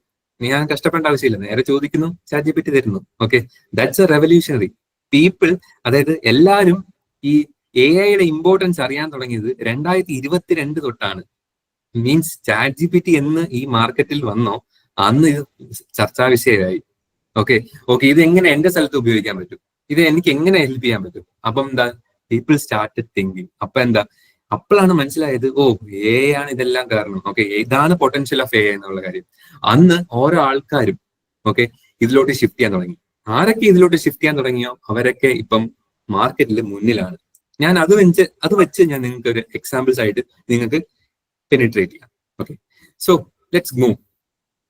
ഓക്കെ, ഫസ്റ്റ് തിങ്, എങ്ങനെയാണ് മിൽമേല് നമുക്ക് AI വെച്ച് ഇവരുടെ എഫിഷ്യൻസി കൂട്ടാം എന്ന് നമുക്ക് നോക്കാം. ഓക്കെ, സോ എനിക്ക് ആദ്യം തിങ്ക് ചെയ്യുന്നത് എങ്ങനെയായിരിക്കും, ഫസ്റ്റ് നമുക്ക് പാല് വേണം, right. So we need to protect our cattles അല്ലെ. പശുവിനെയൊക്കെ നമുക്ക് ആദ്യം തന്നെ നമുക്ക് പ്രൊട്ടക്ട് ചെയ്യണം, അവിടെ നിന്ന് തന്നെ തുടങ്ങണം നമുക്ക്. ഓക്കെ, അവിടെ കാറ്റിൽ മാനേജ്മെന്റ് എന്ന് പറഞ്ഞ ഒരു മോണിറ്ററിംഗ് സിസ്റ്റം തന്നെയുണ്ട്. ഫോർ എക്സാമ്പിൾ അമൂൽ ഒരു കോപ്പറേറ്റീവ് സൊസൈറ്റിയാണ് അല്ലെ. അമൂലിൽ എങ്ങനെ അവർ ചെയ്തെന്ന് പറഞ്ഞാൽ അവർ ആദ്യമേ തുടങ്ങിയത് കാറ്റിലിൽ നിന്നാണ്. ഓക്കെ, അവർ കാറ്റിലിനെ പരാമർശിച്ചു. ഓക്കെ, എവിടെ നിന്ന് പാല് കിട്ടുന്നോ അവരുടെ കാറ്റിൽസ് ഒക്കെ അവർക്ക് സോഴ്സ് എവിടെ നിന്നാണോ ആ സോഴ്സിനെ അവർ വെൽക്കം, അതായത് പ്രോപ്പർ ആയിട്ട് മോണിറ്റർ ചെയ്യാൻ തുടങ്ങി. Whether they are getting enough foods. Okay, എപ്പോഴും പോയി നോക്കാൻ പറ്റത്തില്ല. അപ്പൊ അവര് ക്യാമറാസ് ഫിറ്റ് ചെയ്യാൻ തുടങ്ങി. അതിൽ നിന്ന് ക്യാമറാസ് ഫിറ്റ് ചെയ്താൽ മാത്രം പോരാ, അതിൽ നിന്ന് ഓട്ടോമാറ്റിക് ആയിട്ട് പഠിക്കാൻ തുടങ്ങി വെദർ ദേ ആർ കാറ്റിൽ is in A good health. Okay, പിന്നെ കാറ്റിലിന്റെ മിൽക്ക് ഈൽഡ്. ഓക്കെ, ഇതെല്ലാം അവർ മോണിറ്റർ ചെയ്യാൻ തുടങ്ങി. ഓക്കെ, അപ്പൊ മെഷീൻസ് പ്രെഡിക്റ്റ് ചെയ്യാൻ തുടങ്ങി. Machines we know the datas. Okay, നമുക്ക് ഡാറ്റ വേണം, ഡാറ്റ ഉണ്ടാവും. ഓക്കെ, അതനുസരിച്ച് ഇപ്പൊ കാറ്റിലിന്റെ ബിഹേവിയർ എങ്ങനെയാണ്, അത് കറക്റ്റ് ആയിട്ട് തരുന്നുണ്ടോ, എന്തെങ്കിലും അസുഖമുണ്ടോ, ഓക്കെ, ഇങ്ങനത്തെ കാര്യങ്ങൾ എന്താ നമ്മൾ ഓട്ടോമാറ്റിക്കലി മോണിറ്റർ ചെയ്യാൻ തുടങ്ങി. Okay, cattle management is the first thing okay we have to think on. Okay, അവിടെയാണ് മിൽമയില് നമുക്ക് ഇപ്പൊ ചെയ്യുന്നുണ്ടായിരിക്കാം, പക്ഷേ ബിക്കോസ് ബിഹൈൻഡ് ദ സീൻ നമുക്ക് കുറെ കാര്യങ്ങൾ എക്സ്പോസ്ഡ് അല്ല. Okay, but in my understanding and in the world understanding okay, ഇപ്പം സക്സസ്ഫുൾ ആയിട്ടുള്ള നമുക്ക് അറിയാൻ പറ്റുന്നത് തന്നെ അമൂലാണ്. Right, Amul started from the cooperative society, but അവരുടെ കാറ്റിൽ മാനേജ്മെന്റ് എന്ന് പറഞ്ഞാൽ പ്രോപ്പർ ആണ്. പിന്നെ അവരുടെ രണ്ടാമത്തെ സക്സസ് വിജയം എന്ന് പറഞ്ഞാൽ supply chain management optimisation. Okay, supply chain optimisation. ഈ സപ്ലൈ ചെയിൻ എന്ന് പറഞ്ഞാൽ എന്താന്ന് വെച്ചാൽ ഓക്കെ, ഒരു റൂട്ടിൽ കൂടെ ഒരു മിൽമ പാൽ വണ്ടി പോകുന്നുണ്ടെങ്കിൽ അത് ഫുള്ളി ഒക്യുപ്പൈഡ് ആണെങ്കിൽ ആ വണ്ടിയിൽ എന്താ നമ്മൾ എഫിഷ്യൻസി കൂടുതലായിരിക്കും അല്ലെ, നമുക്ക് അവിടെ നഷ്ടം വരാനില്ല. ബിക്കോസ് ആ ഫുൾ ക്യാരി ചെയ്തിട്ട് മിൽമയിൽ നിന്ന് എല്ലായിടത്തും പോയി. പക്ഷെ ഒന്ന് ആലോചിച്ച് നോക്കിയേ, ആ വണ്ടിയിൽ പകുതി എം ടി ആണ്, ആ റൂട്ടിൽ കൂടെ പോയി ഓക്കെ തിരിച്ചു ഓടി വന്നു. അപ്പം അവിടെ ഫുൾ എഫിഷ്യൻസി ഉണ്ടാവുമോ? ഉണ്ടാവില്ല. ഓക്കെ, അപ്പം നമ്മൾ എന്താ route planning, okay, customisation, okay, capacity planning. ഈ കപ്പാസിറ്റി പ്ലാനിങ് ഒക്കെ എങ്ങനെ ചെയ്യുന്നതെന്ന് വെച്ചാൽ ഏയുടെ സഹായം കൊണ്ടാണ്.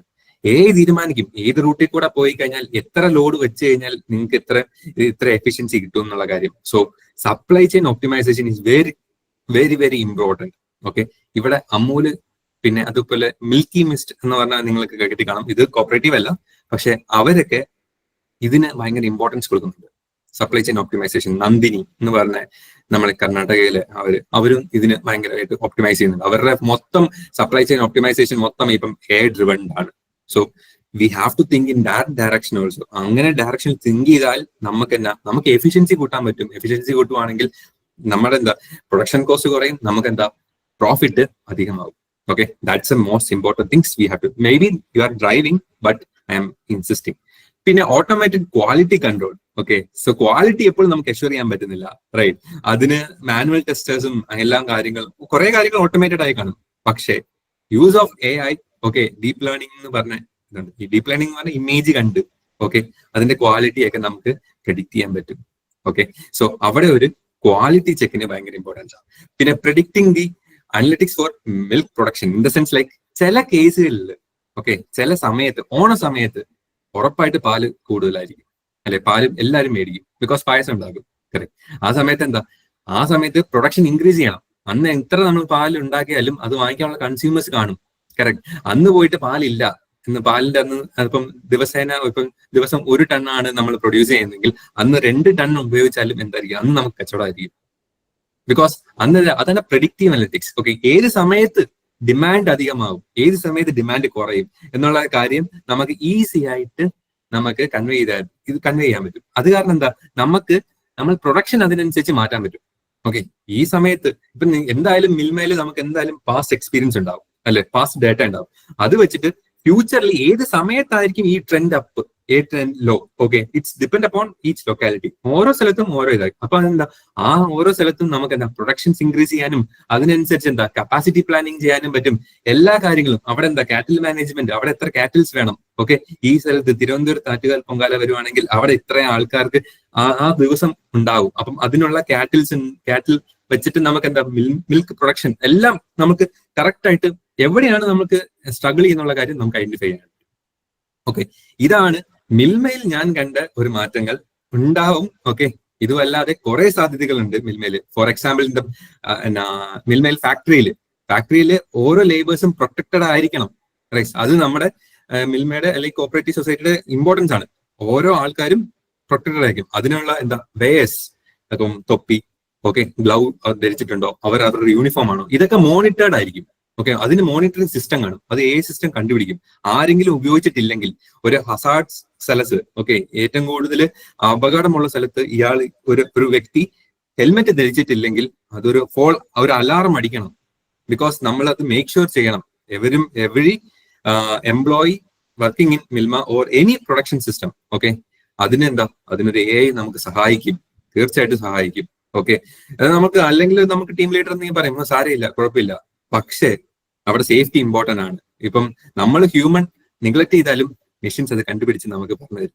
So it is very very important. Okay, so ഇതാണ് ഞാൻ AI ഇൻ ഡയറി ഇൻഡസ്ട്രിയിൽ ഞാൻ നിങ്ങൾക്ക് എക്സ്പെക്ട് ചെയ്തത്. So let's move to next one. Okay, Rubco. Very very interesting, right? Rubco എന്ന് പറയുന്നത് റബ്ബർ കോപ്പറേറ്റീവ് ലിമിറ്റഡ് സ്ലൈറ്റ്. അവിടെയാണ് നമ്മൾ ഇത് ഉപയോഗിക്കുന്നത്. അവിടെ എങ്ങനെയാണ് ഇതിന്റെ സാധ്യത? ഓക്കെ, നമുക്ക് നോക്കാം. സോ ഇപ്പത്തെ ലോകത്ത് നിങ്ങൾക്ക് കിയ എന്ന് പറഞ്ഞ ഒരു ഫാക്ടറി നിങ്ങൾ കേട്ട് കാണും. Kia, IKEA, Kia.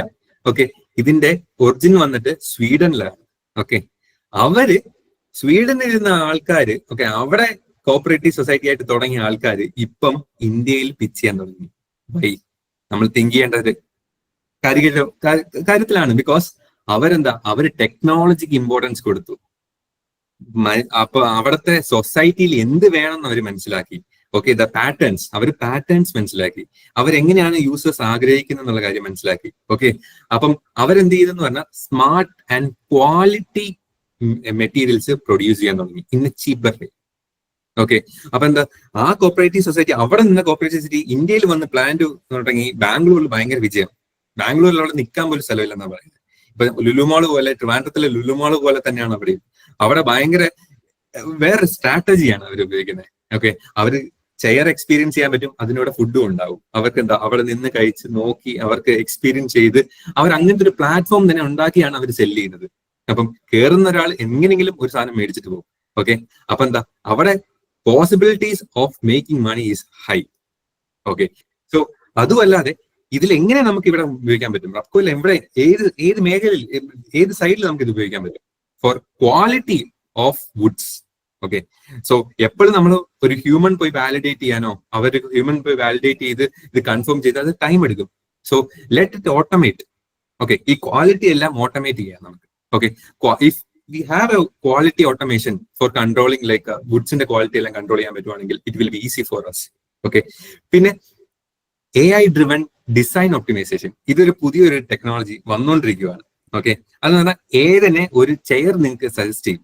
ഇപ്പൊ ഒരു നടുവേദനയാണ്, മുട്ടുവേദനയുണ്ട്. ഓക്കെ, ഇന്നൊരാൾക്ക് ഏത് സിറ്റിംഗ് പൊസിഷനിലെ ചെയർ നമ്മൾ ക്രിയേറ്റ് ചെയ്ത് കഴിഞ്ഞാൽ അവർക്ക് ഉപയോഗപ്പെടും. Let AI create for us. അതിനുള്ള AI എൻജിൻസ് ഒക്കെ ഇപ്പം അവൈലബിൾ ആണ്. നമുക്കത് അഡോപ്റ്റ് ചെയ്യണം. അഡോപ്റ്റ് ചെയ്ത് കഴിഞ്ഞാൽ റബ്കോയുടെ മാർക്കറ്റ് തന്നെ it will be in a sky rocket.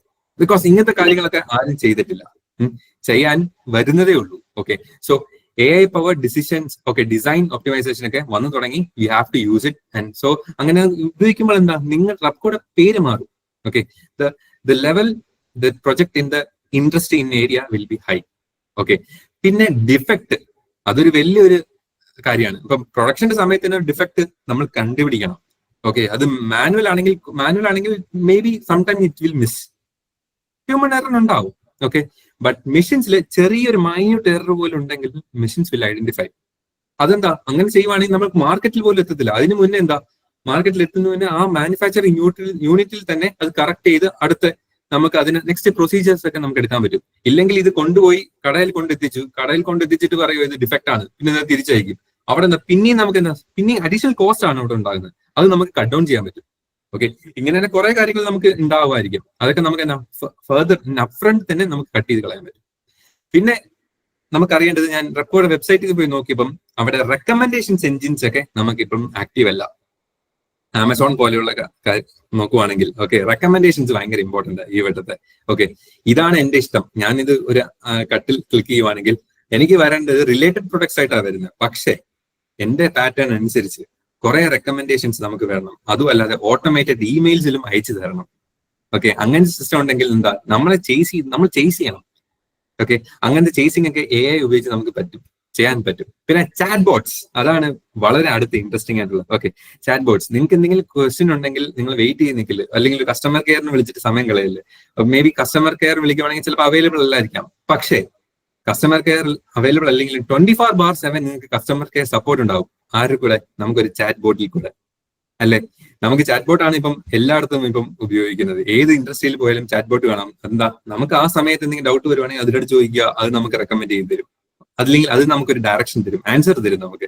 So we need a system like that. Okay, in our system അതുണ്ടെങ്കിൽ നമ്മുടെ ഈ കോപ്പറേറ്റീവ് ലെവലിലെ ഈ റബ്കോയില് it will elevate in a higher position.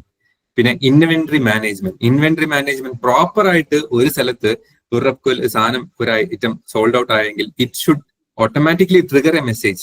Okay, ഇന്ന കടയിൽ ഇന്ന സാധനം തീർന്നുപോയി, പെട്ടെന്ന് തന്നെ അതിനെ കൊണ്ടുവെക്കുക. ഓക്കെ, നമുക്ക് ഓർഡർ പ്ലേസ് ചെയ്യേണ്ട ആവശ്യമില്ല, ഓട്ടോമാറ്റിക്കലി അറിയാം. They will get a notification. ഇന്ന സ്ഥലത്ത് ഇന്നത് വേണം. Okay, so it will B controlled. Everything will be controlled. Okay, so everything will be controlled in the umbrella of N AI. Such a way that എന്താ നമുക്ക് എന്താ production increase ചെയ്യാൻ പറ്റും. നമ്മുടെ അൺവാണ്ടഡ് കോസ്റ്റ് ഒക്കെ നമുക്ക് എവിടെയാണ് നമുക്ക് കൂടുതൽ കോസ്റ്റ് വരുന്നത് അത് കുറയ്ക്കാൻ പറ്റും. നമ്മുടെ റവന്യൂ ഇൻക്രീസ് ചെയ്യാൻ പറ്റും. എല്ലായിടത്തും നിങ്ങൾക്ക് ഇപ്പൊ ചോദിക്കും ഇതെല്ലാം വന്നു കഴിഞ്ഞാൽ ഹ്യൂമൻ അവിടെ കാണില്ലല്ലോ. അല്ല, ഹ്യൂമൻ ഇല്ലാതെ ഇതൊന്നും ചെയ്യാൻ പറ്റത്തില്ല. Okay, there should be collaboration between a machine and a human. That's important to understand. Okay, ഒരിക്കലും ഒരു മെഷീന്റെ ഡിസിഷൻ നമുക്ക് എൻകറേജ് ചെയ്യാൻ പറ്റത്തില്ല. ഓക്കെ, സോ അതുണ്ടെങ്കിൽ ഇതിനെ നിങ്ങൾ ഒരു അസിസ്റ്റന്റ് ആയിട്ട് നിങ്ങൾ കണ്ടാൽ മതി. Okay, that assistant will make your നിങ്ങളുടെ തോട്ട് പ്രോസസ് അല്ലെങ്കിൽ നിങ്ങളുടെ കൺക്ലൂഷൻസ് വെരി ഫാസ്റ്റർ ആക്കാൻ പറ്റും. അപ്പൊ നിങ്ങൾക്ക് എന്താ കുറെ കാര്യം നിങ്ങളുടെ പ്രൊഡക്ടിവിറ്റിയാണ് ഇൻക്രീസ് ചെയ്യുന്നത് ഇതിനൊക്കെ. ഓക്കെ, നിങ്ങളിപ്പം ഒരു ചിന്തിച്ച് ഒരു ഡിസൈൻ ക്രിയേറ്റ് ചെയ്യുന്നതിന് മുന്നേ ഒരു AI കൊടുത്ത് ഒരു ഡിസൈൻ ക്രിയേറ്റ് ചെയ്ത്, ഒരു ചെയറിന്റെ ഡിസൈൻ ക്രിയേറ്റ് ചെയ്ത് അത് പിന്നെ ക്രിയേറ്റ് ചെയ്യുമ്പോൾ അത് ഹ്യൂമൻസ് അത് എടുത്തിട്ട് അവരുടെ ഐഡിയയും കൂടെ ഇൻകോപ്പറേറ്റ് ചെയ്ത് ചെയ്യുമ്പോൾ അത് ബ്യൂട്ടിഫുൾ ആകും. Okay, AI will make mistake. That mistake എന്താ ഹ്യൂമൻസ് കറക്റ്റ് ചെയ്ത് അതിനെ റെക്ടിഫൈ ചെയ്ത് മാർക്കറ്റിൽ ഇറക്കണം. അങ്ങനത്തെ രീതിയിൽ നമ്മൾ ഫാസ്റ്റ് ആയിട്ട് ചിന്തിച്ചു തുടങ്ങണം. ഓക്കെ, സോ ഇങ്ങനെയാണ് കിയ വർക്ക്ഔട്ട് ആയത്. Kia successful in industry. Okay, so റബ്കോയും ഈ AI അഡോപ്റ്റ് ചെയ്ത് കഴിഞ്ഞാൽ okay it can elevate across India and world wide for sure. Because നമ്മുടെ ഇവിടുത്തെ ഫുഡിനൊക്കെ അത്ര മാർക്കറ്റ് ഉണ്ട്. So we have to use properly. Okay, അതാണ് എന്റെ findings. Okay, so next findings in the field of cooperative banks. വളരെ interesting ആയിട്ടുള്ള ഒരു ഏരിയ ആണ്. ഏറ്റവും കൂടുതൽ സാധ്യതകളുള്ള ഏരിയ ആണ്. ഏറ്റവും കൂടുതൽ ഹ്യൂമൻ എഫേർട്സ് പോയിക്കൊണ്ടിരിക്കുന്ന ഏരിയ ആണ്. ബിക്കോസ് ലൈക്ക് ഓഡിറ്റിംഗ് എല്ലാ കാര്യങ്ങളും ഉണ്ട്. ഇപ്പം ഒരാള് കറക്റ്റ് ആയിട്ടുള്ള ഒരു പേഴ്സൺ ആണോ ഒരു ലോൺ വാങ്ങിക്കാൻ വരുക. ഓക്കെ, അപ്പം ലോൺ മേടിക്കാൻ വരുമ്പം നമ്മൾ എങ്ങനെയാണ് ലോൺ അപ്രൂവ് ചെയ്തത്? പല ഡോക്യുമെന്റ്സ് വെരിഫൈ ചെയ്തിട്ടാണ്. We have to read the documents, we have to go the place. അങ്ങനെ കുറെ കാര്യങ്ങളൊക്കെ ചെയ്തിട്ടാണ് ലോൺ അപ്രൂവൽ നമ്മൾ ചെയ്യുന്നത്. അല്ലെങ്കിൽ അയാളുടെ ക്രെഡിറ്റ് സ്കോർ, ഇതൊക്കെ ചെയ്യുന്നതിന് മുന്നേ നമ്മളൊരു സിസ്റ്റം നമ്മൾ ക്രിയേറ്റ് ചെയ്ത് വെച്ചിട്ടുണ്ടെങ്കിൽ ഇതെല്ലാം അപ്ലോഡ് ചെയ്യുക, അത് നമുക്ക് തരും. Okay, that machines will predict for you whether we need to give approval or not. അപ്പം അപ്രൂവൽ തന്നില്ലെങ്കിൽ എന്തുകൊണ്ട് കൊടുക്കുന്നില്ല അതിനുള്ള ജസ്റ്റിഫിക്കേഷനും അത് തരും നമുക്ക്. ഇപ്പോഴത്തെ സിസ്റ്റം അത് കേപ്പബിൾ ആണ്. ഓക്കെ, ICC, HDFC പോലത്തെ ഉള്ള എല്ലാ സിസ്റ്റങ്ങളും ഇപ്പം ഇത് ഉപയോഗിക്കാൻ തുടങ്ങി. നമ്മളും ഇത് ഇംപ്ലിമെന്റ് ചെയ്ത് കഴിഞ്ഞാൽ നമ്മുടെ പ്രൊസീജിയറും എളുപ്പമാകും. Okay, easily. അപ്പൊ എന്താ ഇങ്ങനെ ചെയ്തു കഴിഞ്ഞാൽ എന്താ ഗുണം? ആൾക്കാർ പെട്ടെന്ന് വരും. ഇല്ലെങ്കിൽ എന്താ ലേറ്റ് ആവും. അവിടെ പോയാൽ ഇത്ര സമയം എടുക്കും, എനിക്ക് കിട്ടില്ല എന്ന് പറഞ്ഞു പോയില്ല. They will come to us. Okay, easy procedure ആക്കി, നമ്മൾ എല്ലാത്തിനും ഈസി പ്രൊസീജിയർ ആക്കി. പിന്നെ അതിൽ തന്നെ എന്തെങ്കിലും ഫ്രോഡുകൾ നടക്കുവാണെങ്കിൽ തന്നെ നമുക്ക് ഫ്രോഡ് ഡിറ്റക്ഷൻ ആയിട്ട് നമുക്ക് അലാം ചെയ്യാൻ പറ്റും. ഇൻ ദ കേസ് ലൈക്ക് നമ്മൾ 100 പേര് നമ്മുടെ ബാങ്കിൽ നിന്ന് ലോൺ മേടിച്ചിട്ടുണ്ട്. പക്ഷെ അതിൽ ആരൊക്കെ ഓക്കെ കുഴപ്പമില്ലാതെ 100 പേരും അടച്ചടച്ച് പോയി. പക്ഷെ എന്തെങ്കിലും രീതിയിൽ ഒരു മിസ്കമ്മ്യൂണിക്കേഷൻ ലൈക്ക് അവരെന്തെങ്കിലും തന്നില്ല, അപ്പം എന്തെങ്കിലും എവിടെയെങ്കിലും ആരും അടച്ചില്ല, ലോൺ റീപേ ചെയ്തില്ല. ആ സമയത്ത് നമുക്ക് പോയി മാനുവലി ചെക്ക് ചെയ്യാതെ machines will automatically trigger a email or high priority email to us. Okay, അവിടുത്തെ മാനേജറിനോ അല്ലെങ്കിൽ കറസ്പോണ്ടിങ് ഏജൻസിനോ അല്ലെങ്കിൽ അവിടുത്തെ എംപ്ലോയീസിന് ഒരു അലാം തന്നിട്ട് അവർ ഹൈ പ്രയോറിറ്റി ആയിട്ട് ഡിസ്കസ് ചെയ്യാൻ പറയും. ഇവർ ഇന്നതൊക്കെ ചെയ്തിട്ടില്ല, ഇവർക്ക് ഇവരുടെ ഡോക്യുമെന്റ്സിൽ എന്തൊക്കെ കറക്ഷൻസ് ഉണ്ട്, നിങ്ങളൊന്നും വാലിഡേറ്റ് ചെയ്യണം. Okay, they are suggesting S. AI will suggest you something. Okay, operations in the sense like documents ഒക്കെ നിങ്ങൾക്ക് തരുന്നത് എങ്ങനെയായിരിക്കും? ചിലപ്പം നമ്മൾ സ്കാൻ ചെയ്തിട്ടായിരിക്കും. ആ ഡോക്യുമെന്റ്സിൽ എന്തെങ്കിലും റീവർക്ക് ചെയ്യണമെങ്കിൽ നമ്മൾ ഇരുന്ന് കറക്റ്റ് ചെയ്യണം. ഇവിപ്പം OCR എന്ന് പറഞ്ഞ ഒപ്റ്റിക്കൽ ക്യാരക്ടർ റെക്കഗ്നൈസേഷൻ കാരണം കുറെ സിസ്റ്റം ഉണ്ട്. ഡയറക്റ്റ് ആയിട്ട് നിങ്ങൾ സ്കാൻ ചെയ്താലും അത് നിങ്ങൾക്ക് അക്ഷരങ്ങളായി മാറ്റും, നിങ്ങൾക്ക് അത് എഡിറ്റ് ചെയ്യാനും പറ്റും, എല്ലാം ചെയ്തു തരും. ഓക്കെ, OCR ടെക്നോളജീസും നിങ്ങൾ ഉപയോഗിക്കുന്നുണ്ടായിരിക്കാം. പക്ഷെ ഇതിൽ കുറച്ചും കൂടെ എലിവേറ്റ് ചെയ്ത് ഉപയോഗിക്കുകയാണെങ്കിൽ നിങ്ങൾക്ക് കുറച്ചും കൂടെ പ്രൊഡക്ടിവിറ്റി ഇൻക്രീസ് ചെയ്യും. ഇതൊക്കെ അതാണ് ഓപ്പറേഷനിൽ. ഇപ്പൊ ഓപ്പറേഷനിൽ എങ്ങനെ പ്രൊഡക്ടിവിറ്റി ഇൻക്രീസ് ചെയ്യാം അതാണ് ഞാൻ പറയുന്നത്. പിന്നെ automated customer case service. Okay, ഇവ എന്ന് പറഞ്ഞ ആപ്പ് ഉണ്ട്. ഓക്കെ, ഇവ എന്ന് പറഞ്ഞ ഏജന്റ് ഉണ്ട് HDFCയിൽ. അവരെന്താ ചെയ്യുന്നതെന്ന് വെച്ചാൽ നിങ്ങളുടെ 24/7 അവർ അവൈലബിൾ ആണ്. അവർ നിങ്ങൾക്ക് എന്തെങ്കിലും ക്വറീസ് ഉണ്ടെങ്കിൽ അവർ നിങ്ങൾക്ക് ക്വറി ക്ലിയർ ചെയ്ത് തരും. അവർ ബാങ്കിൽ വന്ന് തന്നെ അവർ ചെയ്യണമെന്നില്ല. എല്ലാം തന്നെ നെറ്റിൽ അല്ലെങ്കിൽ മൊബൈൽ ആപ്പായിട്ട് തന്നെ നമ്മൾ ആപ്പായിട്ട് മാറണം. ഓക്കെ, കോപ്പറേറ്റീവ് ബാങ്ക്സ് ആപ്പിലും വരണം. ഓക്കെ, വന്ന് കാണും. പക്ഷെ ഞാൻ നോക്കിയതിന്റെ അത്രയും എനിക്ക് കണ്ടില്ല, may be my bad. Okay, ഞാൻ നോക്കുമ്പോൾ ഫ്രാൻസിലൊക്കെ കോപ്പറേറ്റീവ് ബാങ്ക്സ് ഒക്കെ ഇപ്പം ആപ്സ് വഴി കുറെ കാര്യങ്ങളൊക്കെ ചെയ്തു തുടങ്ങി. ഓക്കെ, സോ ഈസി ആയിട്ട് നമ്മുടെ ലൊക്കേഷൻ അനുസരിച്ച് നമുക്ക് അത് ചൂസ് ചെയ്യാൻ പറ്റും. ഒരു ആപ്പ് മതി, നമ്മുടെ ലൊക്കേഷൻ അനുസരിച്ച് ചൂസ് ചെയ്യുമ്പോൾ നമുക്ക് എന്താ ഈസി ആയിട്ട് നമുക്ക് കസ്റ്റമേഴ്സിനെ കൺവിൻസ് ചെയ്യാനും അവരുടെ ഫിനാൻഷ്യൽ ഇതൊക്കെ ട്രാക്ക് ചെയ്യാനും ഒക്കെ എല്ലാം ഈസി ആയിരിക്കും, വെൽ ഡോക്യുമെന്റഡ് ആയിരിക്കും. ഇപ്പൊ ഫെഡറൽ ബാങ്ക് പോലത്തെ ഇതൊക്കെ ഫോർ എക്സാമ്പിൾ ആയിട്ട് ഞാൻ പറയുന്നുള്ളൂ. ഫെഡറൽ ബാങ്ക് എന്താ അക്കൗണ്ട് ഓപ്പൺ ചെയ്യുന്നൊന്നുമില്ല, എല്ലാം ഓപ്പൺ സെൽഫി ആപ്പ് അല്ലേ, സെൽഫി എടുത്തിട്ട് നമുക്ക് സെൽഫി അക്കൗണ്ട് എന്നൊക്കെ പറയും അല്ലെ, അതൊക്കെ ഇഷ്ടം പോലെ ഉണ്ട്. ഇതേപോലത്തെ ഇൻട്രസ്റ്റിംഗ് ആയിട്ട് ഓക്കെ അട്രാക്ട് ചെയ്യുന്ന രീതിയിൽ ഓരോ ക്യാമ്പയിൻ ഒക്കെ ചെയ്ത് കഴിഞ്ഞാൽ cooperative society, because cooperative banks are available everywhere, എല്ലായിടത്തും ഉണ്ട്. ഓക്കെ, അപ്പൊ നമ്മുടെ ഉദ്ദേശം നമ്മൾ ജസ്റ്റ് ഒന്ന് ഇവരെ ഒന്ന് ആകർഷിച്ച് നമ്മുടെ സ്ഥലത്ത് കൊണ്ടുവരിക എന്ന് മാത്രമേ ഉള്ളൂ. Okay, so you can achieve it for sure. Okay, then last thing I need to discuss about Supplyco. Supplyco എന്ന് പറയുമ്പോൾ തന്നെ കുട്ടിക്കാലം ഓർമ്മ വരിക. ഞാൻ എല്ലാ കാലഘട്ടത്തിലും ഞാൻ സപ്ലൈകോയില് ഞാൻ യൂസ് ചെയ്തിട്ടുണ്ട്. ഓക്കെ, അവിടെ നമുക്ക് മനസ്സിലാക്കേണ്ടതെന്ന് പറഞ്ഞാൽ ഇൻവെന്ററി മാനേജ്മെന്റ് ആണ് ഞാൻ ഏറ്റവും കൂടുതൽ മനസ്സിലാക്കേണ്ടത്. ഓക്കെ, എനിക്ക് മനസ്സിലായത് ബിക്കോസ് ലൈക്ക് ഇൻവെന്ററി നമ്മൾ സപ്ലൈകോ പോകുമ്പം ഓക്കെ ഒരു സാധനം ഇല്ലെങ്കിൽ ഓട്ടോമാറ്റിക്കലി ട്രിഗർ ആകണം. ഓക്കെ, ഇന്ന സ്ഥലത്ത് ഇത്ര ക്വാണ്ടിറ്റി തീർന്നു, ഓട്ടോമാറ്റിക്കലി അവിടെ സപ്ലൈ ചെയ്യണം. Okay, so that because like ആ സ്ഥലത്ത് ആ ഡിമാൻഡ് കൂടുതലായിരിക്കും. ഫോർ എക്സാമ്പിൾ ഇന്ന് ട്രിവാൻഡ്രത്തിൽ തന്നെ ഇനി നെക്സ്റ്റ് അപ്കമിങ് ഡേയ്സിൽ എന്താ ഇവിടെ ഇൻവെന്ററീസ് ഒക്കെ കൂടുതൽ വേണം, തീർച്ചയായിട്ടും വേണം. Because like lot of people will come, right, അവരെന്താ ഡിപ്പെൻഡ് ചെയ്യും. അപ്പൊ എന്താ ഇവിടെ സ്റ്റോക്ക് ഉണ്ടെങ്കിൽ അത് പറ്റത്തുള്ളൂ അല്ലെ. അപ്പൊ എന്താ ഓട്ടോമാറ്റിക്കലി ഗവൺമെന്റ് ഒരു ട്രിഗർ കിട്ടണം. ഓക്കെ, ഇതൊക്കെ AI സിസ്റ്റം കൊണ്ട് നമുക്ക് ഇപ്പോഴും ചെയ്യാൻ പറ്റും. Okay, there are multiple application for this, it will automatically trigger ചെയ്യാൻ പറ്റും. നമുക്ക് എന്താ നമുക്ക് ഈസി ആയിട്ട് ചെയ്യാൻ പറ്റും. ഇല്ലെങ്കിൽ നമ്മൾ പോയി കണക്കെടുത്ത് നമ്മൾ എഴുതി നമുക്ക് ടൈം പോകും. യു ഹാവ് ടു, നമുക്ക് അത് അടുത്ത പണിയുണ്ട്, നമുക്ക് ഇത് കഴിഞ്ഞ് അത് ചെയ്യാം. അങ്ങനെ ഇത് ഈ പണിയൊക്കെ എന്താ മെഷീൻസ് ചെയ്യട്ടെ, let them do it. Okay, ഇങ്ങനത്തെ പണിയൊക്കെ നമുക്ക് ഇൻട്രസ്റ്റിംഗ് ആയിട്ട് കുറെ കാര്യങ്ങൾ വേണം. നമുക്ക് അവരുടെ ടൈം പ്രോപ്പർ ആയിട്ട് യൂട്ടിലൈസ് ചെയ്യാൻ പറ്റും. പിന്നെ ഡിസ്ട്രിബ്യൂഷൻ ഒപ്റ്റിമൈസേഷൻ, ഓക്കെ, കറക്റ്റ് ആയിട്ട് ഡിസ്ട്രിബ്യൂട്ട് ചെയ്യുക. നേരത്തെ ഞാൻ മിൽമയിൽ പറഞ്ഞ പോലെ തന്നെ കപ്പാസിറ്റി പ്ലാനിങ്, പ്രോപ്പർ ആയിട്ട് കപ്പാസിറ്റി പ്ലാനിങ് ചെയ്ത് ഓക്കെ ഒരു വണ്ടി വിടുവാണെങ്കിൽ പ്രോപ്പർ ആയിട്ട് അതിനെ യൂട്ടിലൈസ് ചെയ്യുക. അതിന് നമുക്ക് എന്താ ഡിസ്ട്രിബ്യൂഷൻ ഒപ്റ്റിമൈസേഷനിൽ ഓക്കെ നമുക്ക് സഹായിക്കും. പിന്നെ കസ്റ്റമർ സർവീസ് അത് നമ്മൾ ഇംപ്രൂവ് ചെയ്യണം കുറച്ചും കൂടെ. ഇപ്പോഴും അത് ഉണ്ട്, കോപ്പറേറ്റീവിൽ ഇല്ലെന്നല്ല പറയുന്നത്. പക്ഷേ ഇത് എലിവേറ്റ് ചെയ്ത് കഴിഞ്ഞാൽ trust will be high. Because Amazon എന്നൊരു വലിയൊരു പ്ലാറ്റ്ഫോം നമ്മുടെ കയ്യിലുണ്ട്. അവരെങ്ങനെയാണ് എന്തെങ്കിലും പ്രശ്നം ഉണ്ടെങ്കിൽ വി കോൾ ദം അല്ലേ, അത് നമുക്ക് സോൾവ് ചെയ്യാൻ പറ്റും. അതേപോലെ കസ്റ്റമർ സർവീസിൽ നമുക്ക് കുറച്ചും കൂടെ ഇമ്പോർട്ടൻസ് കൊടുക്കുവാണെങ്കിൽ ഓക്കെ സാധ്യത കൊടുക്കുവാണെങ്കിൽ നമുക്ക് എലിവേറ്റ് ചെയ്യാൻ പറ്റും. ബിക്കോസ് എവിടെ എല്ലാവരും നമ്മൾ ഇവിടെ ഉപയോഗിക്കുന്നവരാണ്. ബിക്കോസ് ഈ സപ്ലൈകോയും each and every nook and കോർണറിലും ഉണ്ടാവും അല്ലെ, എല്ലായിടത്തും ഉണ്ടാവും. സോ നമ്മൾ എലിവേറ്റ് ചെയ്യണം. ഇപ്പൊ ജിയോ മാർട്ട് പോലെ തന്നെ എന്താ നമുക്ക് സപ്ലൈകോ ഒരു മാർട്ടാക്കാം. നമുക്ക് തിങ്ക് ചെയ്യണം അത് എങ്ങനെ നമുക്ക് എലിവേറ്റ് ചെയ്യാൻ പറ്റും.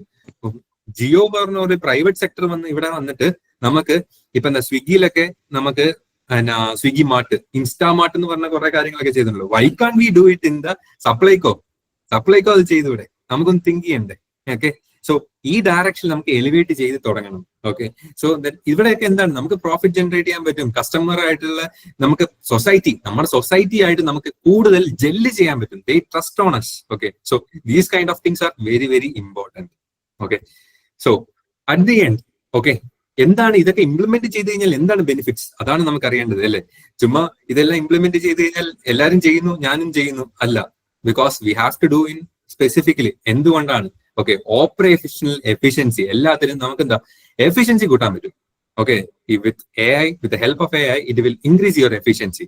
പിന്നെ അതുമല്ലാതെ cost reduction will be high.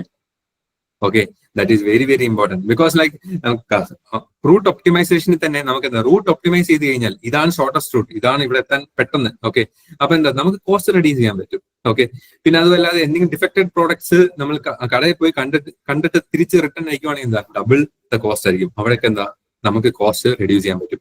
Okay, ഏറ്റവും ഉപരി എല്ലാത്തിനും ഉപരി first thing customer satisfaction.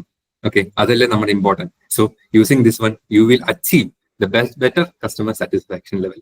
Okay, അതാണ് ഇത് വെച്ച് ഇംപ്ലിമെന്റ് ചെയ്യുവാണെങ്കിൽ നമ്മൾ ഉപയോഗിക്കുന്ന ഏറ്റവും വലിയ കാര്യം.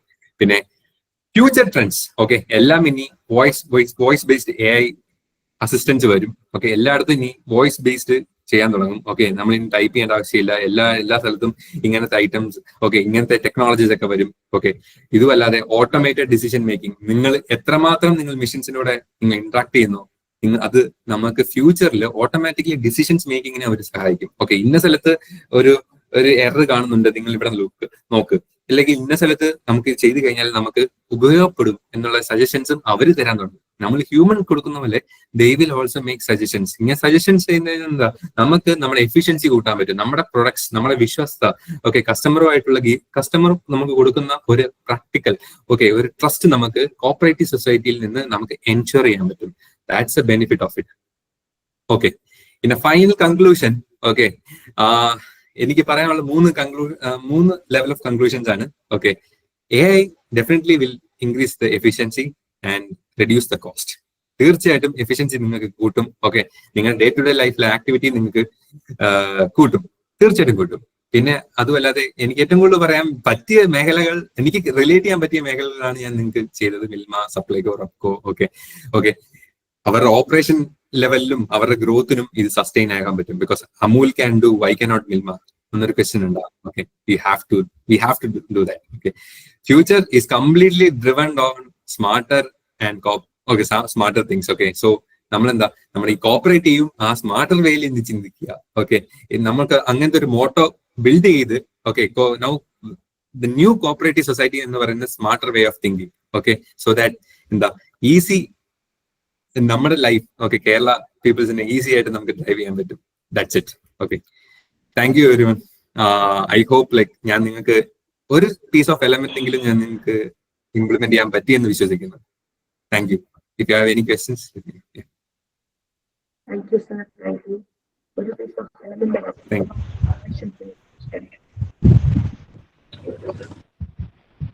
ആർക്കെങ്കിലും എന്തെങ്കിലും സംശയങ്ങള് എന്തെങ്കിലും ചോദിക്കാം?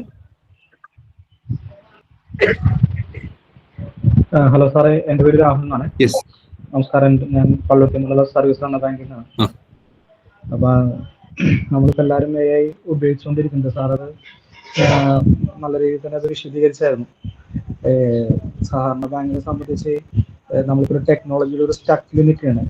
ഞാൻ എൻ്റെ അറിവിനനുസരിച്ച് കാര്യമെന്ന് വെച്ചിട്ടുണ്ടെങ്കിൽ, ഈ ഒരു ചെറുപ്പക്കാരെന്നുള്ള രീതിയിൽ മൊബൈൽ ബാങ്കിങ് പോലും പൂർണ്ണമായിട്ടും നമ്മുടെ സഹകരണ മേഖലയിൽ നിലവിൽ അത് ഇംപ്ലിമെന്റ് ചെയ്യാൻ പറ്റിയിട്ടില്ല. കാരണം നമുക്ക് UPI വന്നിട്ടില്ല, കൃത്യമായിട്ട് ഓൺലൈൻ ട്രാൻസാക്ഷൻ നടക്കാൻ പറ്റിയിട്ടില്ല. ബാങ്കിലേക്കുള്ള ചെറുപ്പക്കാർ വളരെ കുറവാണ്. നമ്മുടെ ബാങ്കിൽ വരുന്ന എല്ലാവരും ഒരു 40 വയസ്സിന് മേലുള്ള മധ്യവയസ്കരാണ്.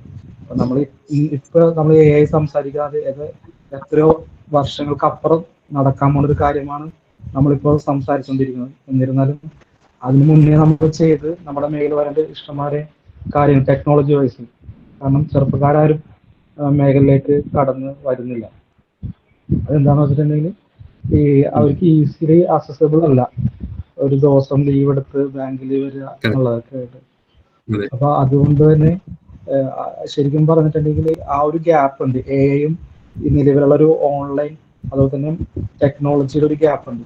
അത് ഹിറ്റ് ചെയ്താൽ മാത്രമേ എനിക്ക് തോന്നുന്നു AI-യിലേക്ക് നമുക്ക് നടന്ന് കയറാൻ പറ്റുള്ളൂ. അതിനുള്ളത് നിലവിലത്തെ നമ്മുടെ സർക്കാരുകളുടെ തമ്മിലുള്ള ചില പ്രശ്നങ്ങളൊക്കെ ഉണ്ട്.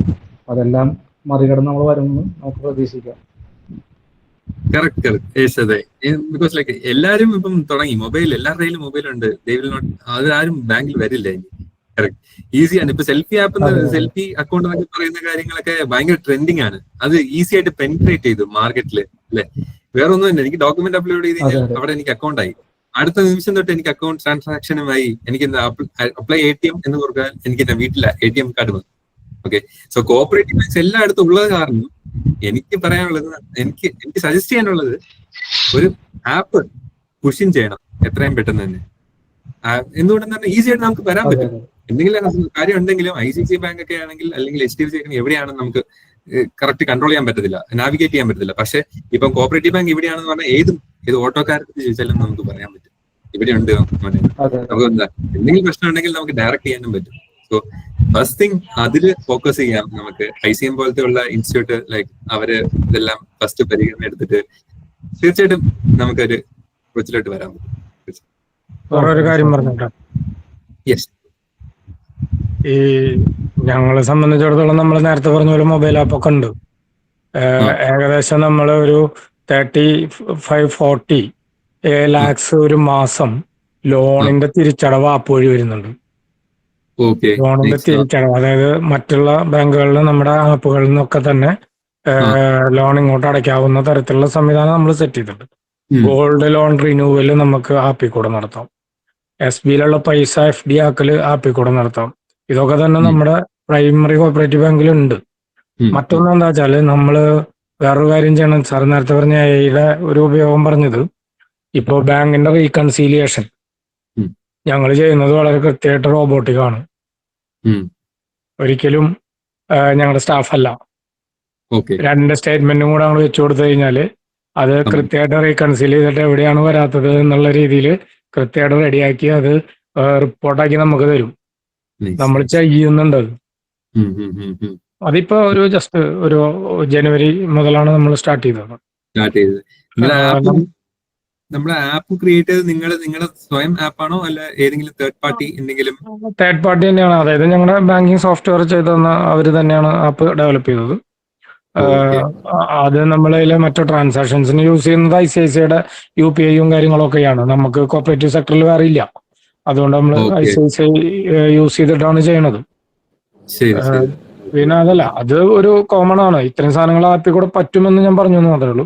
പക്ഷെ പുതിയതായിട്ട് നമ്മൾ ഉപയോഗപ്പെടുത്തിയ സാധനം എന്ന് പറഞ്ഞാൽ ഈ പറഞ്ഞ പോലെ റീകൺസീലിയേഷൻ, അതുപോലെ ഞങ്ങളെ ട്രേഡിന്റെ അക്കൗണ്ട്സ് ക്രിയേറ്റ് ചെയ്യുന്നത്, അതായത് ലയബിലിറ്റി ഒക്കെ ചെയ്യുന്നത് ഓട്ടോമാറ്റിക് ആണ്, ഈ റോബോട്ടിക് ആണ്.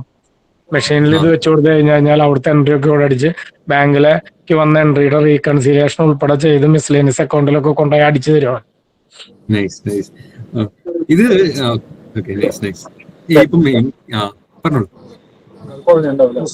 ഞാൻ നിർത്തി. ഞാൻ ജസ്റ്റ് ഇതൊന്ന് ഷെയർ ചെയ്തു മാത്രമേ ഉള്ളൂ. അതെ, ഞാൻ എവിടെയും കണ്ടില്ല ഈ items.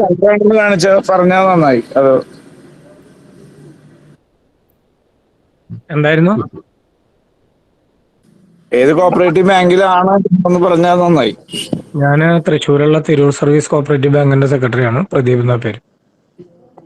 Thank you. Because like ഇതൊക്കെ നെറ്റിൽ അല്ലെങ്കിൽ റിസോഴ്സിലൊക്കെ അവൈലബിൾ അല്ലേ? നമ്മളിങ്ങനത്തെ ബാങ്ക് ഇത് കേപ്പബിൾ ആണ് അല്ലെങ്കിൽ ഇങ്ങനത്തെ സർവീസ് ഉണ്ട് എന്നുള്ള കാര്യം അതിന്റെ പ്രൊമോഷൻസ് നമുക്ക് വേണം ഈ സൊസൈറ്റിയിൽ. ബിക്കോസ് പീപ്പിൾ അറിയണം, ഓക്കെ, ഇങ്ങനെ ഇവിടുത്തെ ഈ ബാങ്ക് ഇടപാടുകളുണ്ട്, ബാങ്ക് അല്ല മൊബൈൽ വഴിയുള്ള ഇടപാടുകളുണ്ട് എന്നുള്ള കാര്യം. ബിക്കോസ് ഇറ്റ്സ് നെറ്റ്ലി നോക്കുവാണെങ്കിൽ ഇറ്റ്സ് നോട്ട് അവൈലബിൾ. ഒരു കാര്യം, ഞങ്ങൾക്കൊരു 1500+ ഡൗൺലോഡ്സ് ഉണ്ട് ആപ്പിന്. ഓക്കെ, ബിക്കോസ് ലൈക്ക് കേരള പോലത്തെ ഒരു ടാർഗറ്റ് എടുത്ത് നോക്കുവാണെങ്കിൽ നമുക്കത് ഇൻക്രീസ് ചെയ്യണം. Correct publicity.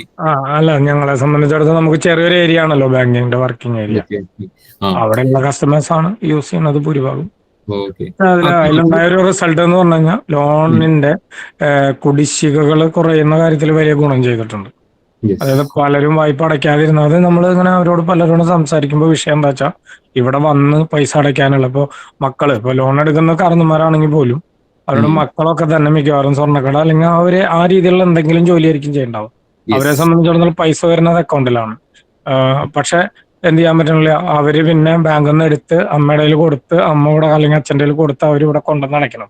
അതുകൊണ്ട് തന്നെ പലപ്പോഴും ലോൺ കുടിശ്ശിയാവാറുണ്ട്. പക്ഷെ ഇത് ഒരു പരിധി വരെ നമുക്ക് ആ പ്രശ്നം പരിഹരിക്കാം. അത് നമ്മളവര് ലോണിന് വരുമ്പോ തന്നെ നമ്മൾ കൃത്യമായിട്ട് അവരുടെ അടുത്ത് ഇന്റർവ്യൂ ചെയ്യും. ഈ പറഞ്ഞ ആരൊക്കെയാണ്, എവിടെയാണ് വർക്ക് ചെയ്യണത്, എന്താണ് ജോലി, ആരാണ് പൈസ അടയ്ക്കുക, ഇതൊക്കെ ചോദിച്ച് മനസ്സിലാക്കി അപ്പൊ തന്നെ നമ്മൾ അങ്ങനത്തെ കേസാണെങ്കിൽ നമ്മൾ അപ്പൊ തന്നെ ആപ്പ് ഡൗൺലോഡ് ചെയ്യാൻ ഞാൻ ഫയൽ ചെയ്ത് വെക്കും. ബാങ്ക് ലോൺ ഇഷ്യൂ ചെയ്യുന്ന സമയത്ത് അവരത് ഡൗൺലോഡ് ചെയ്ത് അത് അടയ്ക്കേണ്ട കാര്യം പഠിപ്പിച്ചു കൊടുത്ത് വിടും. ഇതാണ് അതിന്റെ ഒരു വർക്ക് ശരിക്കും നമ്മൾ ചെയ്തത്. നല്ല റിസൾട്ട് ആ കാര്യത്തിലുണ്ട്. എനിക്കതൊന്നുമല്ല, എനിക്ക് ശരിക്കും ആപ്പല്ല ഞാൻ പറയാൻ ഉദ്ദേശിച്ചത് ഈ പറഞ്ഞൊരു പുതിയ സംഭവം.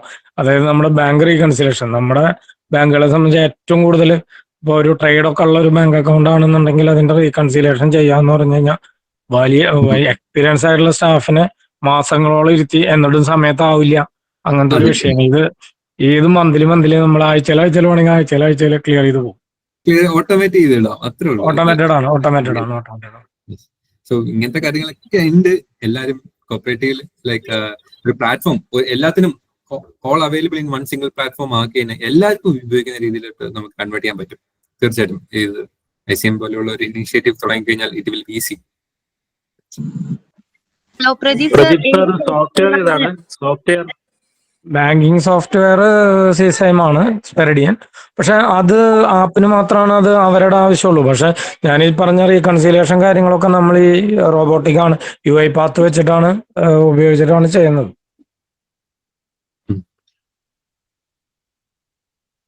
മിസ്റ്റർ അരുൺ, പ്രദീപ് പറഞ്ഞ കാര്യം നേരത്തെ ആരൊക്കെ പങ്കുവെച്ച ചില സംശയങ്ങൾക്കുള്ള മറുപടി കൂടിയാണ്. എന്നുവെച്ചാൽ ഈ മേഖലയിൽ ഇത് നടക്കുമോ എന്ന് ചോദിച്ച ആ ചോദ്യത്തിനും ഈ മേഖലയിൽ വർഷങ്ങൾക്ക് ശേഷം മാത്രമേ നടക്കൂ എന്നുള്ളതും അതിന് ഡിപ്പാർട്ട്മെന്റ് തടസ്സങ്ങൾ എന്നൊക്കെ പറയുന്ന അത്തരം കാര്യങ്ങൾക്ക് മറുപടി കൂടിയാണ് മിസ്റ്റർ പ്രദീപ്, തിരൂർ ബാങ്കിലെ പ്രദീപ് പങ്കുവെച്ചെന്നുള്ളതാണ്. എന്തായാലും മറ്റു ചോദ്യങ്ങൾ ഷോർട്ടായി ചോദിക്കണം, സമയം ഇപ്പോൾ നമ്മൾ 9 മണി ആയി എന്നുള്ളതാണ്.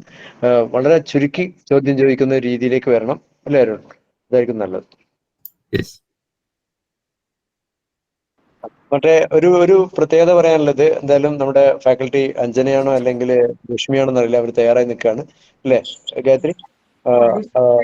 ഈ ഒരു പ്രോഗ്രാമിന്റെ പ്രത്യേകത തുടങ്ങുന്ന സമയത്ത് 230 ആളുള്ളത് 100ഓളം ആൾക്കാർ ഇപ്പോൾ ഈ കൺക്ലൂഡ് ചെയ്യുന്ന സമയത്ത് ഉണ്ട് എന്നുള്ളതാണ് ഈ പ്രോഗ്രാമിന്റെ വിജയം. എന്തായാലും അതിന് ഏറ്റവും കൂടുതൽ വർക്ക് എടുത്ത ഡോക്ടർ ഗായത്രിയും അവരെ കൂടെ നിന്ന നമ്മുടെ മറ്റു ഫാക്കൽറ്റി മെമ്പേഴ്സും അതുപോലെ നമ്മുടെ ഫാക്കൽറ്റി ആയിരുന്ന മിസ്റ്റർ സാജിദ്, ഇവരുടെയൊക്കെ ഒരു സപ്പോർട്ടും അതുപോലെ മറ്റു ഡെപ്യൂട്ടി ഡയറക്ടർ ഡോക്ടർ ജയമോഹൻ, നിരവധി ആൾക്കാരുടെ ഓഫീസ് സ്റ്റാഫിന്റെ ഒക്കെ സപ്പോർട്ടോടുകൂടിയാണ് നമ്മളിത് ചെയ്തതാണ്. മിസ്റ്റർ നിഖിൽ എന്ന് പറയുന്ന സോഷ്യൽ മീഡിയ അസിസ്റ്റന്റിന്റെ വലിയ റോളുണ്ട്, അതിന്ന് എളുപ്പം ഇവിടെ പ്രസന്റ് ആണെന്നാണ്. ഇവർക്കൊക്കെയുള്ള ഒരു നന്ദി ഇൻസ്റ്റിറ്റ്യൂട്ടിന്റെ ഡയറക്ടർ എന്ന റോളിൽ മാത്രം അവതരിപ്പിച്ചുകൊണ്ട് ഔപചാരിക നന്ദി പ്രകടനത്തിന് Gayathri, you can take over. Lakshmi ma'am, നമ്മുടെ ഈ ഒരു പ്രോഗ്രാമിന്റെ നന്ദി പ്രകടനത്തിനായിട്ട് ലക്ഷ്മി മാമിനെ ഇൻവൈറ്റ് ചെയ്യുന്നു.